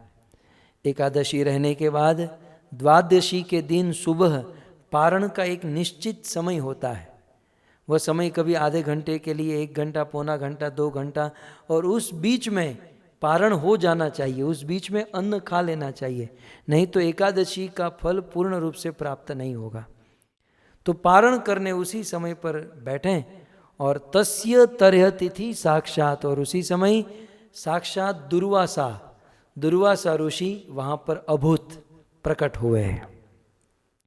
मतलब बहुत सारे ऋषि मुनि आए थे, ऋषि मुनि ने भोजन कर लिया, जब ये बैठे तो दुर्वासा मुनि बाद में आए। अपने हजारों शिष्यों को साथ में लेकर दुर्वासा आए। यहाँ पर दुर्वासा के लिए भगवान शब्द लिखा है। दुर्वासा को रिस्पेक्ट, आदर देते हुए भगवान शब्द लिखा है। आगे मैं बढ़ूं उसके पहले मैं आप सबको यह अवगत कराना चाहता हूं, हमारे शास्त्रों में अनेक ऋषि मुनियों के द्वारा भगवान ने अनेकों लीला करवाई, लेकिन हमें इनके प्रति द्वेष नहीं रखना चाहिए। आगे की जो कथा आएगी, भगवान ने एक सिद्धांत साबित करने के लिए, जगत को शिक्षा देने के लिए, चाहे दुर्वासा हो, चाहे रावण हो, चाहे कुंभकर्ण हो, चाहे कंस हो, हमें हमारे छोटे दिमाग में तो ये रखना ही चाहिए कि आखिर ये सब भगवान के पार्षद ही है। कंस हैं, रावण है, ये सब भगवान के पार्षद हैं। भगवान इन सारे पार्षदों को लेकर धरती पर आए और ऐसी ऐसी लीला किए ताकि हम लोग संभल जाए, हम लोग समझ जाए। तो हमें समझाने के लिए भगवान ने ये लीला की है। तो इस लीला के द्वारा हमें सीख लेनी चाहिए, हमें इन पात्रों से दुश्मनी नहीं कर लेनी चाहिए, है ना, क्योंकि आखिर तो ये भगवान, और इसमें क्या है, भगवान जो है इन सारे अपने पार्षदों को पात्र देते हैं और सारे पार्षद पात्र निभाते हैं। और भक्तों, जो अच्छा पात्र निभाता है भगवान उसे धन्यवाद देते हैं। तो रावण ने कितना अच्छा पात्र निभाया है, कंस ने क्या अपना रोल निभाया। तो जो व्यक्ति जितना अच्छा रोल निभाता है वो भगवान का उतना कृपा पात्र बन जाता है।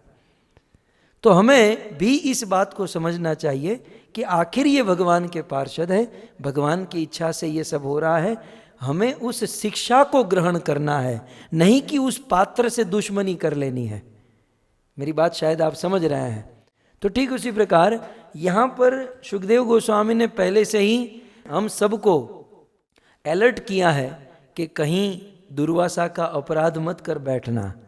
जो भी है वो साक्षात दुर्वासा भगवान अभूत तपस्वी है, तेजस्वी है, उन्होंने बहुत बहुत तप किया है।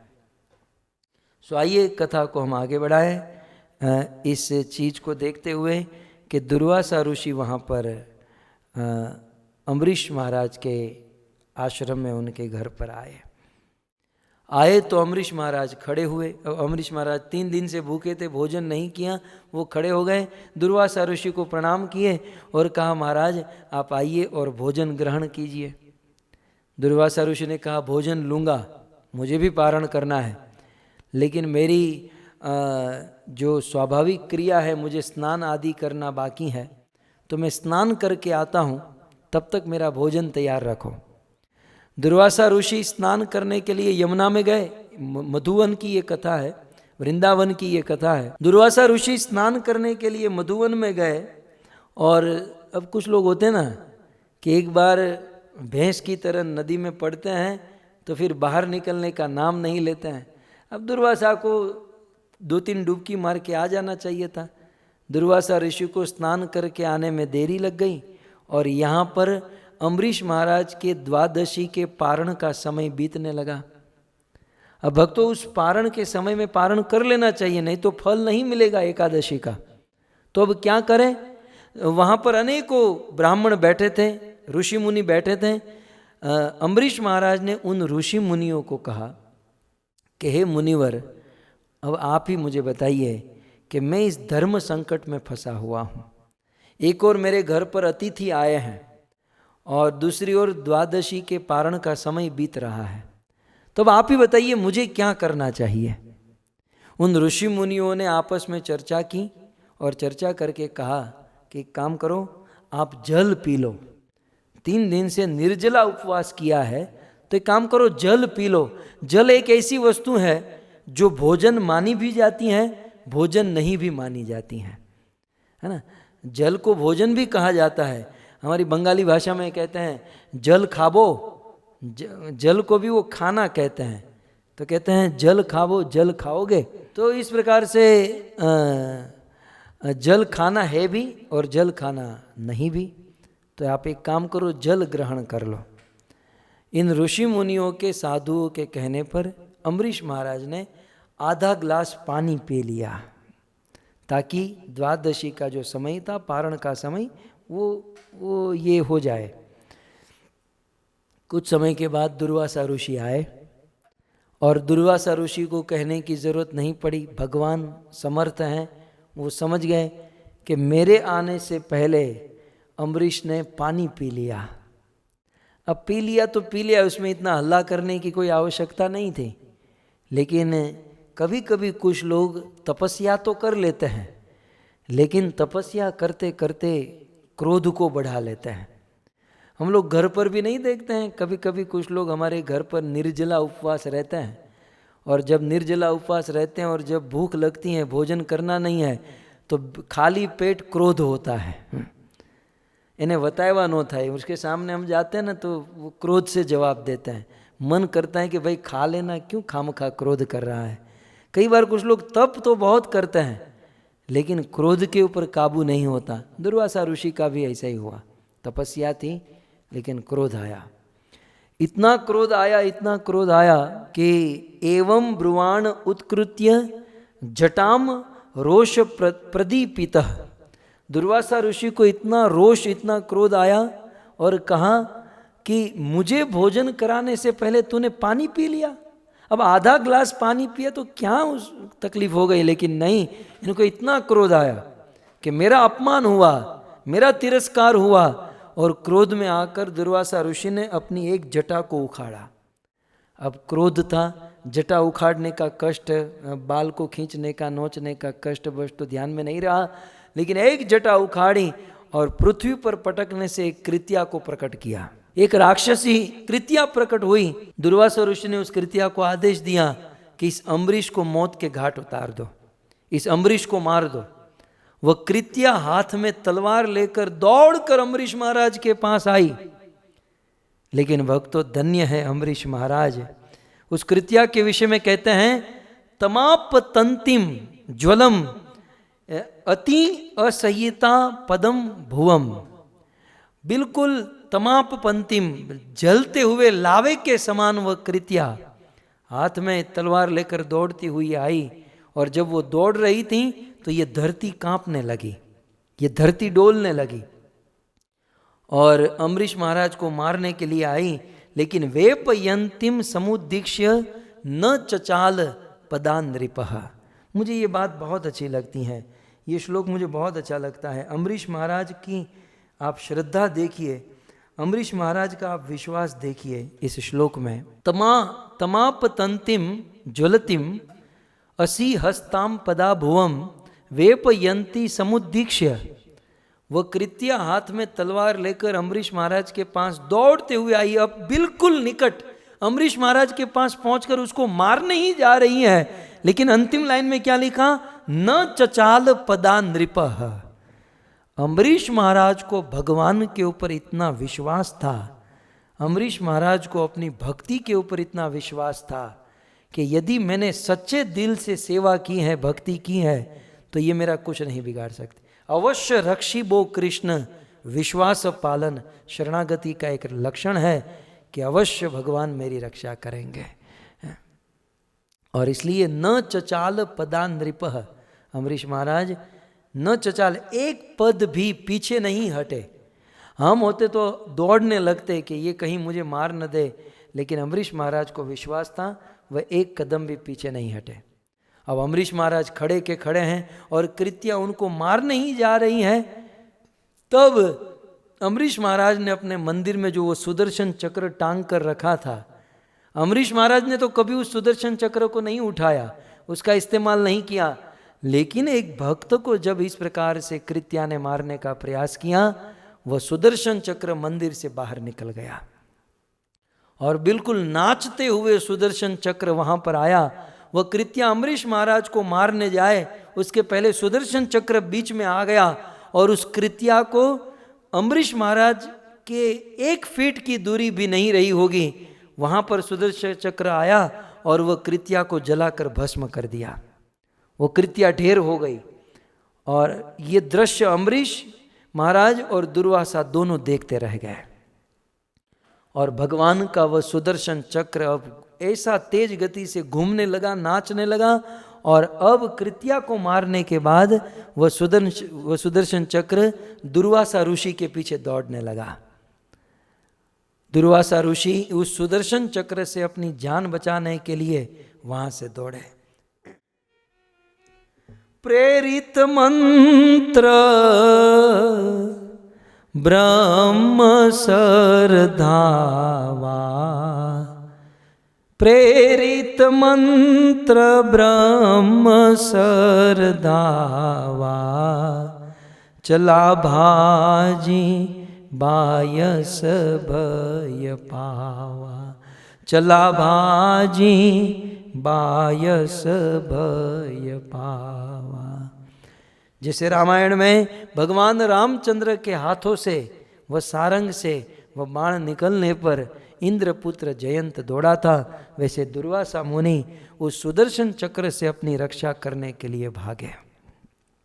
सुखदेव जी कहते हैं, दिशो नभक्ष्माम विवरान समुद्रान लोकान स पालान त्रिदिवम स गतः स, लेकिन यतो यतो धावती तत्र तत्र सुदर्शनम दुष्प्रहसम ददर्श। अम्बरीश महाराज सुमेरु पर्वत की गुफा में चले गए, बोले यहाँ सुदर्शन चक्र नहीं आएगा, लेकिन सुदर्शन चक्र गुफा में गया। अम्बरीश महाराज समुद्र में चले गए, दुर्वासा समुद्र में गए, तो समुद्र में यतो यतो धावती, जहां जहां ये गए, देखिए श्लोक में लिखा है, यतो यतो धावती तत्र तत्र, जहां जहां धावती माने दौड़ना, जहां जहां दुर्वासा ऋषि दौड़े, लेकिन तत्र तत्र वहां वहां सुदर्शनम दुष्प्रसहम ददर्श, वहां वहां सुदर्शन चक्र उनके पीछे पीछे गया। कहते हैं अनेक दिशाओं में गए, आकाश में गए, पृथ्वी पर, पाताल में, कुछ देरी के लिए अम्बरीश महाराज पाताल में चले गए तो सुदर्शन चक्र पाताल में पहुंचा। समुद्र में छिपे, सुदर्शन चक्र समुद्र में जाकर पूरे समुद्र को खोलने लगा। अम्बरीश महाराज लोकपालों के, दुर्वासा लोकपाल के पास गए, सुदर्शन लोकपाल में गया, और दुर्वासा जी स्वर्ग में चले गए तो ये स्वर्ग में गया। जहां जहां दुर्वासा गए वहां वहां ये सुदर्शन चक्र गया। इसलिए कहा गया, काहुन बैठन कहान ओई, राखीन को सखई राम कर द्रोही। एक बार यदि कोई भगवान से द्रोह करे या भगवान के भक्त से द्रोह करे, दुनिया में कहीं भी चला जाए उसकी कहीं भी रक्षा नहीं हो सकती। और यदि वो अपनी माँ के पास भी चला जाए तो माँ मृत्यु हो जाती है और बाप नरक बन जाता है। मातु मृत्यु पितु समन समाना, सुधा होई विष सुन हरि जाना, मित्र करई सतरिपु के करनी, ताकह विबुध नदी बैतरणी। भगवान और भक्त से जो द्रोह करता है उसके लिए स्वर्ग वैतरणी हो जाती है, माँ मृत्यु हो जाती है और पिता यमराज हो जाते हैं, मित्र शत्रु हो जाते हैं और अमृत भी विष बन जाता है, वरदान भी श्राप हो जाता है जो भगवान और उनके भक्तों से द्रोह करता है। दुर्वासा ऋषि यहाँ वहाँ सब जगह पर भागे, कहीं पनाह नहीं मिली।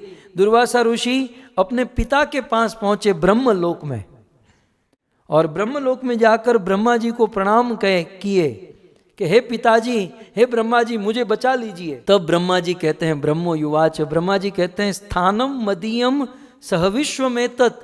ब्रह्मा जी कहते हैं दुर्वासा तू यहाँ क्यों आ गया? दुर्वासा तुम मेरे स्थान को छोड़कर चले जाओ। क्यों?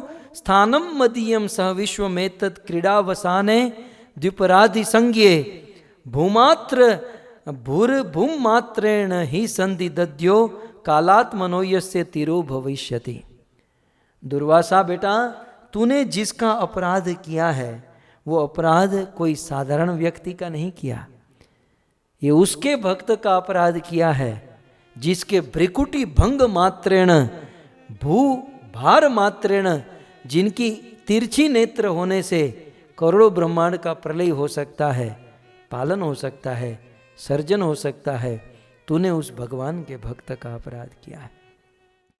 ब्रह्मा कहते हैं मैं नहीं, अहम भव दक्ष भृगु प्रधाना प्रजेश भृतेश सुरेश मुखिया, हम सब लोग सर्वे वयत यत नियमम प्रपन्ना, हम सब लोग उस भगवान के नियमों से बंधे हुए हैं।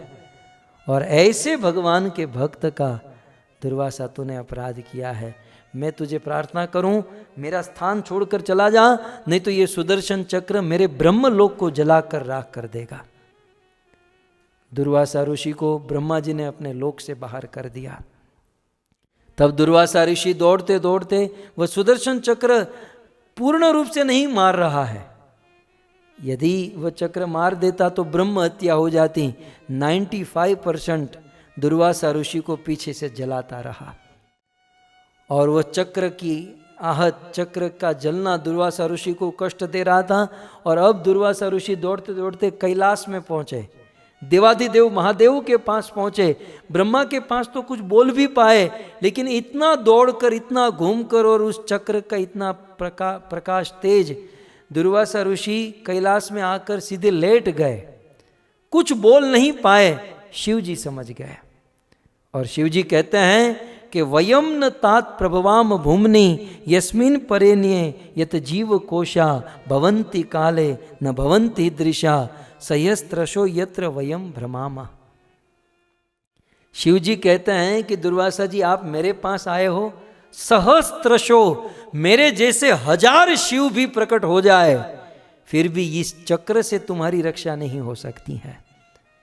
बहुत सारी बातें कही। शिव जी ने कहा सहस्त्र यशो यत्र वयम भ्रमाम, मेरे जैसे 1000 शिव भी आ जाए ना तो इस चक्र से तुम्हारी मुक्ति नहीं हो सकती, क्योंकि तुमने जिसका अपराध किया है वह दुनिया के बादशाह, दुनिया के मालिक भगवान विष्णु के भक्त का अपराध किया है और किसी का भी अपराध किया। अरे पाप किया होता तो हम बचा लेते, लेकिन वैष्णव का अपराध, भक्त का अपराध किया है। अब तुम इससे मुक्त नहीं हो सकते। फिर भी सलाह देता हूं, तुम मेरे भाई हो दुर्वासा, मैं सलाह देता हूं कि अपराध किया, ये चक्र जो है विष्णु का है और जिसका ये चक्र है उनकी शरण में जाओ तो शायद तुम्हारा कल्याण हो सकता है। बाकी विष्णु का चक्र तुम्हारे पीछे है और तुम ब्रह्मा के पास, शिव के पास जाने से कोई लाभ नहीं है। मेरी सलाह इतनी है कि दुर्वासा जी आप विष्णु के पास जाओ, वे आपकी रक्षा करेंगे। तब दुर्वासा ऋषि जैसे तैसे वहां से खड़े हुए और कैलाश लोक से फिर विष्णु लोक वैकुंठ में गए।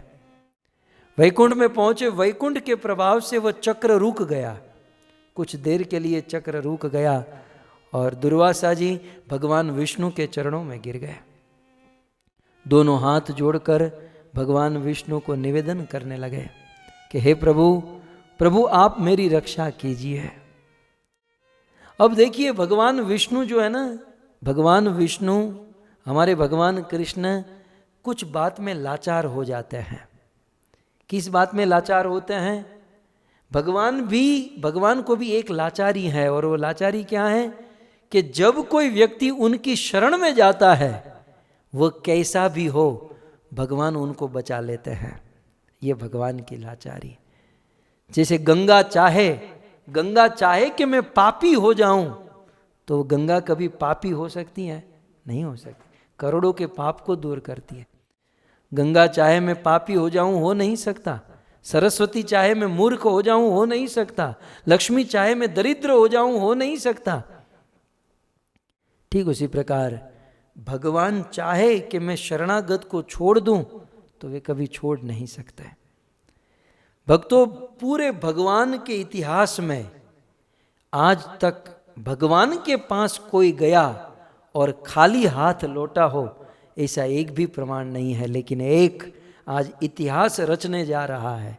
आज इतिहास बनने जा रहा है कि आज तक इस भगवान से खाली हाथ कोई नहीं लौटा, लेकिन दुर्वासा जी आज खाली हाथ लौटेंगे। क्यों? क्योंकि दुर्वासा ऋषि ने भगवान के भक्त का अपराध किया है। भगवान ने सबकी रक्षा की, वे सबको तारते हैं, लेकिन याद रहे अपराधी को भगवान कभी नहीं तारते हैं। दुर्वासा नाक रगड़ रहे हैं, प्रभु प्रभु आप करुणा सिंधु, दया सिंधु, दीनानाथ, आप मेरी रक्षा करो, आप मेरी रक्षा करो। लेकिन भगवान दुर्वासा से कहते हैं, दुर्वासा अहम भक्त पराधीना, तुम मुझसे रक्षा मांग रहे हो, लेकिन तुमने जिस भक्त का अपराध किया है, तुमने जिस भक्त को मारने का प्रयास किया है, उन भक्तों का मैं दास हूं, मैं मेरे भक्तों का चाकर हूं, नौकर हूं, सेवक हूं। अहम भक्त पराधीन ही स्वतंत्र इव द्विज, मैं स्वतंत्र नहीं हूं। साधु भी ग्रस्त हृदयो भक्त भक्ते जन प्रिय, मैं साधुओं के हृदय में रहता हूं, साधु मेरे हृदय में रहते हैं। दुर्वासा मैं तुम्हारी रक्षा नहीं कर पाऊंगा। दुर्वासा ऋषि कहते हैं, प्रभु आपको दया नहीं आती? प्रभु आप दया सिंधु, कृपा सिंधु, आपको दया नहीं आती? भगवान कहते हैं, दुर्वासा दया जो है ना दिल से होती है, दया हृदय से होती है, और मेरे हृदय में मेरे भक्त बैठते हैं, मेरे हृदय में मेरे भक्तों का वास है। और आज कृत्या उत्पन्न करके तुमने मेरे भक्त को मारने का प्रयास किया है। दुर्वासा, जिस हृदय से, जिस दिल से दया होती है, उसको तो तुमने कृत्या प्रकट करके मार दिया। तुम्हारी कृत्या के द्वारा मेरा हृदय जलकर राख हो गया है। अब मेरे हृदय में तुम्हारे लिए कोई दया नहीं हो सकती है। एक बात याद रखिए, जीवन में कुछ भी हो जाए, लेकिन किसी वैष्णव, किसी भक्त का अपराध मत कीजिएगा, क्योंकि यदि हमसे भक्त का अपराध हो गया तो हमें बचाने के लिए भगवान भी लाचार हो जाएंगे। भगवान ने कहा, दुर्वासा मैं मानता हूं तूने मेरा नाम लिया, तूने मेरी भक्ति, मैं मानता हूं सब कुछ किया, लेकिन तूने मेरे भक्त का अपराध किया है, वैष्णव का अपराध किया है, और मैं भक्त के अधीन हूं, मैं तुम्हारी रक्षा नहीं कर सकता। हरि रुष्टे गुरु यात्रा, भगवान यदि रूठ जाए ना, तो किसी वैष्णव या गुरु का सहारा लेकर हम भगवान को मना सकते हैं। लेकिन याद रखिएगा, एक बार गुरु रूठ जाए, एक बार कोई साधु रूठ जाए, तो भगवान भी उसे मना नहीं सकते। इसलिए तस्मात् सर्व प्रयत्नेन गुरुम एव प्रसादयेत, इसलिए जीवन में पूरा प्रयत्न करना चाहिए कि कोई साधु, कोई वैष्णव, कोई गुरु हमसे रूठ न जाए। भगवान रूठ जाएंगे तो ये हो जाएगा, लेकिन गुरु, वैष्णव, साधु, भक्त यदि रूठ गया तो हमारा जीवन खत्म हो जाएगा। आप विचार कीजिए कि जीवन में एक बार दुर्वासा ने वैष्णव अपराध किया, इस मोड़ पर आकर खड़े हैं, और हम तो रात दिन वैष्णव अपराध करते हैं। हम रात दिन भक्तों को के दिल को दुखाते हैं। न जाने हमारा क्या होगा, हमारी भक्ति का क्या होगा। सो वैष्णव अपराध से बचना चाहिए। भगवान भी लाचार, भगवान ने कहा, दुर्वासा नाक रगड़ते रह गए, भगवान ने कहा मैं कुछ नहीं कर सकता। आज तक हमारे भगवान का हृदय इतना कठोर कभी नहीं देखा गया, लेकिन वैष्णव अपराध जब हुआ तब भगवान का हृदय भी कठोर हो गया। और अंत में भगवान आखिर तो अपने जीव के हित सोचने वाले हैं ना, तो अंत में भगवान ने कहा, दुर्वासा अपराध करते हो भक्त का और क्षमा मांगते हो भगवान से, तुम्हारे पास एक चांस है।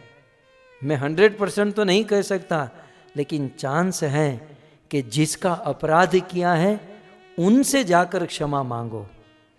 अपराध करते हो भक्त और क्षमा मांगते हो मुझसे, ये हम सबकी यही हालत है। रात दिन रोज वैष्णव भक्तों का अपराध करते हैं और मंदिर जाकर त्वमेव माता च पिता त्वमेव त्वमेव जब भगवान के पास जाकर तमेव माता, भगवान राम होंगे तो सोचते एक धनुष बाण चढ़ाकर इसको मार दूं, या कृष्ण होंगे तो सोचेंगे सुदर्शन चला दूं, क्योंकि मेरे भक्त का अपराध करता है, मेरे भक्तों को दुख देता है। और यहाँ आकर तमेव माता हरे कृष्ण करता है, एक नहीं करोड़ों माला जाप कर लो, लेकिन वैष्णव दुखी है, भक्त दुखी है, भगवान कभी सुखी नहीं होंगे। क्योंकि वैष्णव भक्त भगवान का हार्ट है, भगवान का हृदय है। भक्त को परेशान करना ये भगवान के हृदय को परेशान करने के बराबर है। इसलिए भगवान ने कहा कि दुर्वासा, अपराध अम्बरीश का किया, क्षमा मुझसे मांग रहे हो। जिसका अपराध किया उन्हीं के पास जाओ, वे क्षमा करें तो तुम्हारा ये दर्द, ये कष्ट कम हो सकता है, अन्यथा हम कुछ नहीं कर सकते। वैष्णव अपराध, और वो भी कोई साधारण आदमी ने नहीं किया था, दुर्वासा ऋषि ने किया था। दुर्वासा के सामने हमारी क्या गिनती भक्त, हमारी क्या औकात, लेकिन दुर्वासा जैसे दुर्वासा ने एक दिन जीवन में एक बार वैष्णव अपराध किया, उसकी पनाह, उसकी रक्षा न ब्रह्मा कर सके न शिव कर सके। ब्रह्मा उनके बाप, शिव उनका भाई, इतना निकट संबंधी, लेकिन कोई उनकी रक्षा नहीं कर पाया। सुदर्शन चक्रधारी भगवान विष्णु भी उनकी रक्षा नहीं कर पाया, और तब उनको भेजा, उस भक्त के पास जाओ, शायद वह भक्त आपको क्षमा कर दे। और अब दुर्वासा ऋषि पूरे संसार में विचरण करके वृंदावन में, मधुवन में महाराज अम्बरीश के पास आने के लिए निकल पड़े। भक्तों, यहां महाराज अम्बरीश, भक्त तो भक्त होते हैं, हालांकि इस दृश्य से अम्बरीश महाराज खुश नहीं थे। अम्बरीश महाराज के हृदय में कष्ट था कि मेरे घर पर एक अतिथि आए और भूखे पेट चले गए, और दुर्वासा ऋषि को मैं भोजन नहीं करा पाया। अम्बरीश महाराज को ये कष्ट था। हम होते तो क्या करते जानते हैं, हमारे मन में हमको आनंद होता, इसने मेरा अपराध किया ना, इसलिए इसके जीवन में ऐसा कष्ट आया। अब ऊंट पहाड़ के नीचे आया, every dog has one day, आज तेरा दिन आया, हम तो ऐसा सोचते हैं। लेकिन धन्य है अम्बरीश महाराज। अम्बरीश महाराज के हृदय में दुर्वासा ऋषि से भी अधिक कष्ट था कि मेरे द्वार पर कोई आया और भूखे पेट चला गया। दुर्वासा ऋषि ये भ्रमण करते करते ब्रह्मलोक, शिवलोक, वैकुंठ लोक, जब अम्बरीश महाराज के पास वापस लौटे ना, 1 वर्ष बीत गया। भक्तों, 1 साल बीत गया। और कथा तो ऐसी आती है भक्तों कि 1 साल तक अम्बरीश महाराज उसी स्थान पर खड़े रहे। अम्बरीश महाराज उसी स्थान पर दुर्वासा की राह देखकर खड़े रहे, न कुछ खाए न कुछ पिए। अम्बरीश महाराज कुछ भोजन नहीं किया, कुछ नहीं पिए, और एक स्थान पर खड़े रहे। और 1 वर्ष के बाद दुर्वासा ऋषि जब वापस लौटे तो आप देख सकते हैं इस फोटो में अम्बरीश महाराज के चरणों में दुर्वासा ऋषि गिर गए। पीछे चक्र पड़ा है, चक्र अभी भी पीछे हैं। दुर्वासा ऋषि को मारने के लिए, जलाने के लिए दुर्वासा ऋषि ने अम्बरीश महाराज के चरण पकड़ लिए। वैष्णव का अपराध करना नहीं चाहिए, लेकिन यदि हो जाए तो उस वैष्णव के पास जाकर उनके चरण पकड़ लेने चाहिए। यह है इतिहास। दुर्वासा जैसे दुर्वासा ने अम्बरीश राजा के चरण पकड़ लिए और क्षमा मांगने लगे, मुझे क्षमा कर दो, मैंने आपका अपराध किया। अम्बरीश महाराज ने कहा, गुरुवर, मुनिवर, ये क्या कर रहे हो आप, मेरे पांव मत पकड़ो। दुर्वासा ने कहा, लेकिन ये सुदर्शन चक्र मेरा पीछा नहीं छोड़ रहा है। तब श्रीमद् भागवत में वर्णन है, सुखदेव जी कहते हैं, अब अम्बरीश महाराज की ऊंचाई देखिए, अम्बरीश महाराज की महानता देखिए। जिस दुर्वासा ने मारने का प्रयास किया था, अम्बरीश महाराज सुदर्शन चक्र को कहते हैं कि यदि मैंने हृदय से शुद्ध भाव से भगवान की भक्ति की है तो मैं सारी भक्ति, मैं मेरे जीवन में मेरे जितनी भक्ति तपस्या की है, ये सारी भक्ति तपस्या में प्रदान करता हूं। बस इतना ही मांगता हूं कि ये साधु की रक्षा हो जाए। सुदर्शन चक्र, आप रुक जाओ, चाहो तो मेरी सारी साधना भक्ति ले लो, लेकिन इस महात्मा को छोड़ दो। जब अम्बरीश महाराज के मुख से निकला कि आप इसे छोड़ दो, तब जाकर सुदर्शन चक्र रुक गया। तब सुदर्शन चक्र रुका और दुर्वासा ऋषि की रक्षा हुई। सुखदेव गोस्वामी कहते हैं ये दृश्य दुर्वासा ऋषि ने देखा ना, फिर तो समाज में घूमते फिरते हुए दुर्वासा ऋषि कहते हैं आज मुझे पता चला, दुर्वासा कहते हैं आज मुझे पता चला कि भगवान विष्णु अपने भक्तों से इतना प्रेम क्यों करते हैं। आज मुझे पता चला कि वैष्णवों की क्या महिमा है, भक्त की क्या महिमा है। मैं इस राजा को मारने के लिए कृत्या उत्पन्न किया, आदेश दे दिया, और मेरी परेशानी देखकर ये अपनी सारी भक्ति दांव पर लगाकर अपना सब कुछ देकर मुझे बचाना चाहा। ये है वैष्णव, ये है भक्त। और इसीलिए जूनागढ़ ने गाया, इसीलिए नरसिंह मेहता के मुख से निकल गया, वैष्णव जन तो तेने कहिए जे पीड़ पराई जाने। वैष्णव वो है जो दूसरों की पीड़ा को समझता है। एक बात याद रखिएगा, हम लोग कंठीधारी हो गए, तिलक धोती कुर्ता पहन लिए हैं, लेकिन हमारा हृदय बड़ा कठोर हो चुका है। भक्तों, सिद्धांत जो है, ज्ञान जो है, अज्ञान को मिटाने के लिए है, लेकिन हम लोग इतना ज्ञान प्राप्त कर लिए हैं कि हृदय हमारा बड़ा कठोर हो गया है। कोई भिक्षुक, कोई दुखी आदमी हमारे पास आता है तो हम क्या कहते हैं, ये तो अपना कर्म भोगत रहा है, ये तो पूर्व जन्म का कर्म भोगत रहा है। ये ज्ञान की बातें हैं भक्तों, ज्ञान अपनी जगह पर, लेकिन हृदय कोमल होना चाहिए। वैष्णव का ये स्वभाव, वैष्णव जन तो तेने कहिए जे पीड़ पराई, जो दूसरों की पीड़ा को जाने, दूसरों की पीड़ा को समझे, उसे वैष्णव कहते हैं। और दूसरों की पीड़ा को समझकर पर दुखे उपकार करे, वे दूसरों के दुख को दूर करने का अपना पूरा प्रयास करता, अपनी पूरी ताकत। अम्बरीश महाराज ने अपनी सारी भक्ति दांव पर लगा दी एक साधु के कष्ट को दूर करने के लिए। वैष्णव किसे कहते हैं? जो दूसरों के दुख को दूर करने के लिए अपनी पूरी ताकत लगा देते हैं। और हम लोग कैसे वैष्णव हैं, अपने आप को पूछिएगा। जब काम होता है तो पीछे पीछे घूमते हैं, जब काम नहीं, किसी वैष्णव के जीवन में जब दुख आते हैं तो फोन भी नहीं उठाते हैं, मिस कॉल हो जाता है।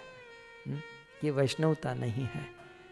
ये प्रसंग कहीं ना कहीं हमारे जीवन से जुड़ा हुआ है। भागवत एक मिरर है, भागवत एक आईना है। रोज उठकर भागवत के सामने अपने आप को रखना चाहिए। क्या मेरा जीवन अम्बरीश महाराज जैसा है? क्या मैं जीवन में वैष्णव अपराध से मुक्त हूँ? वैष्णव अपराध नहीं करने चाहिए, नहीं करने चाहिए, बोलता तो बहुत हूँ, लेकिन क्या मैं वैष्णव अपराध से बच रहा हूँ? तो अम्बरीश महाराज वास्तविक वैष्णव रहें और इस प्रकार से दुर्वासा ऋषि की रक्षा किए और अम्बरीश महाराज की जय जयकार तीनों लोक में हो गई। अम्बरीश महाराज के इस चरित्र से, इस प्रसंग से हमें किस प्रकार से अपनी इंद्रियां भगवान में लगानी और किस प्रकार से भक्ति करने से भगवान एक भक्त की रक्षा करते हैं, और साथ ही साथ जीवन में वैष्णव अपराध से बचें। और भक्त का स्वभाव है दूसरों के दुख को दूर करने का पूरा प्रयास करें। इन सब बातों को यदि जीवन में उतारेंगे तो हमारा जीवन भी धन्य हो जाएगा। वैष्णव का यही आभूषण है। मैं तो अक्सर कहता हूँ साधना थोड़ी कम हो ये मंजूर है, लेकिन किसी वैष्णव का दिल मत दुखाइएगा। किसी वैष्णव का दिल दुखा हम कहीं के नहीं रहेंगे। हम भगवान के पास वैकुंठ भी पहुंच गए, वहां से नीचे आना होगा। जय विजय भगवान के द्वारपाल। यद्यपि भगवान का सिद्धांत क्या है, यद गत्वा न निवर्तन्ते, भगवान के द्वारपाल जय विजय। लेकिन द्वार पर खड़े रहकर, वैकुंठ के द्वार पर खड़े रहकर जय और विजय ने सनकादिक जैसे भक्तों का दिल दुखाया, धरती पर आना पड़ा। जब जय और विजय वैष्णव अपराध करे और धरती पर आना पड़े, हमारी और आपकी तो क्या गिनती है भक्तों। हम तो कीचड़ में फंसे हुए हैं, और यहाँ रहकर किसी साधु, किसी वैष्णव के दिल को दुखाए, ये ध्यान रखना चाहिए। भक्ति बहुत सरल है, भक्ति आसान है, हम सब करते हैं, लेकिन ध्यान भी रखना आवश्यक है कि हमसे कोई दुखी ना हो। तो इसी आशा के साथ कि हम सब इस प्रसंग को याद करते हुए कभी किसी वैष्णव का दिल नहीं दुखाएंगे और साथ ही साथ भगवान पर विश्वास रखकर भगवान का भजन करेंगे। यहीं पर मैं अपनी वाणी को विराम करता हूँ। और इस प्रसंग के अंत में सुखदेव गोस्वामी ने अम्बरीश चरित्र को सुनने का लाभ, अम्बरीश चरित्र की श्रुति फल बताते हुए कहा। सुखदेव जी कहते हैं इति एतत् पुण्य आख्यानम, ये अम्बरीश चरित्र जो है पुण्य है। अम्बरीशस्य भूपते संकीर्तनम अनुध्यायन भक्तो भगवतो भवेत। यदि कोई व्यक्ति अम्बरीश महाराज की कथा को सुनता है तो कहते हैं भक्तो भगवतो भवेत, वह भक्त जो है भगवतो भवेत, भगवान को प्राप्त कर लेता है, भगवत्ता को प्राप्त कर लेता है इस अम्बरीश चरित्र का श्रवण करने से। और कहते हैं अम्बरीशस्य चरितम ये शृण्वन्ति महात्मनः, यदि कोई अम्बरीश महाराज के चरित्र को सुनता है तो मुक्तिम प्रयान्ति ते सर्वे भक्त्या विष्णु प्रसादतः, उस व्यक्ति की जीते जी मुक्ति हो जाती है। अम्बरीश चरित्र सुनने से जीते जी समस्त प्रकार के राग द्वेष दुख आदि से मुक्त हो जाते हैं और विष्णु प्रसादतः, भगवान विष्णु की कृपा, भगवान विष्णु का प्रसाद हम प्राप्त कर सकते हैं। तो इस प्रकार अम्बरीश चरित्र सुनने की ये महिमा आप सभी भक्तों ने लगातार इस 5 दिन में इस भागवत कथा को धैर्य से श्रद्धा से श्रवण किया। मैं आप सभी भक्तों का धन्यवाद करता हूँ। इस कथा में विशेष भगवान से और आप सभी भक्तों से यही प्रार्थना करूँगा कि आप सब मुझे आशीर्वाद दें कि हम कभी भी किसी वैष्णव का दिल न दुखाएं, हम कभी भी किसी वैष्णव का अपराध न करें और भगवान से प्रेम करें। तो इसी प्रकार भगवत प्रेम और वैष्णव अपराध से मुक्त होने की प्रार्थना और कामना के साथ आपका दास यहाँ पर भागवत कथा का विराम करता है। ग्रंथराज श्रीमद् भागवतम महापुराण की परम पूज्य राधा गोविंद गोस्वामी महाराज की, शिल प्रभुपाद की, निताई गौर प्रेमानंदे। जय जय श्री राधे, जय जय श्री राधे, जय जय श्री राधे।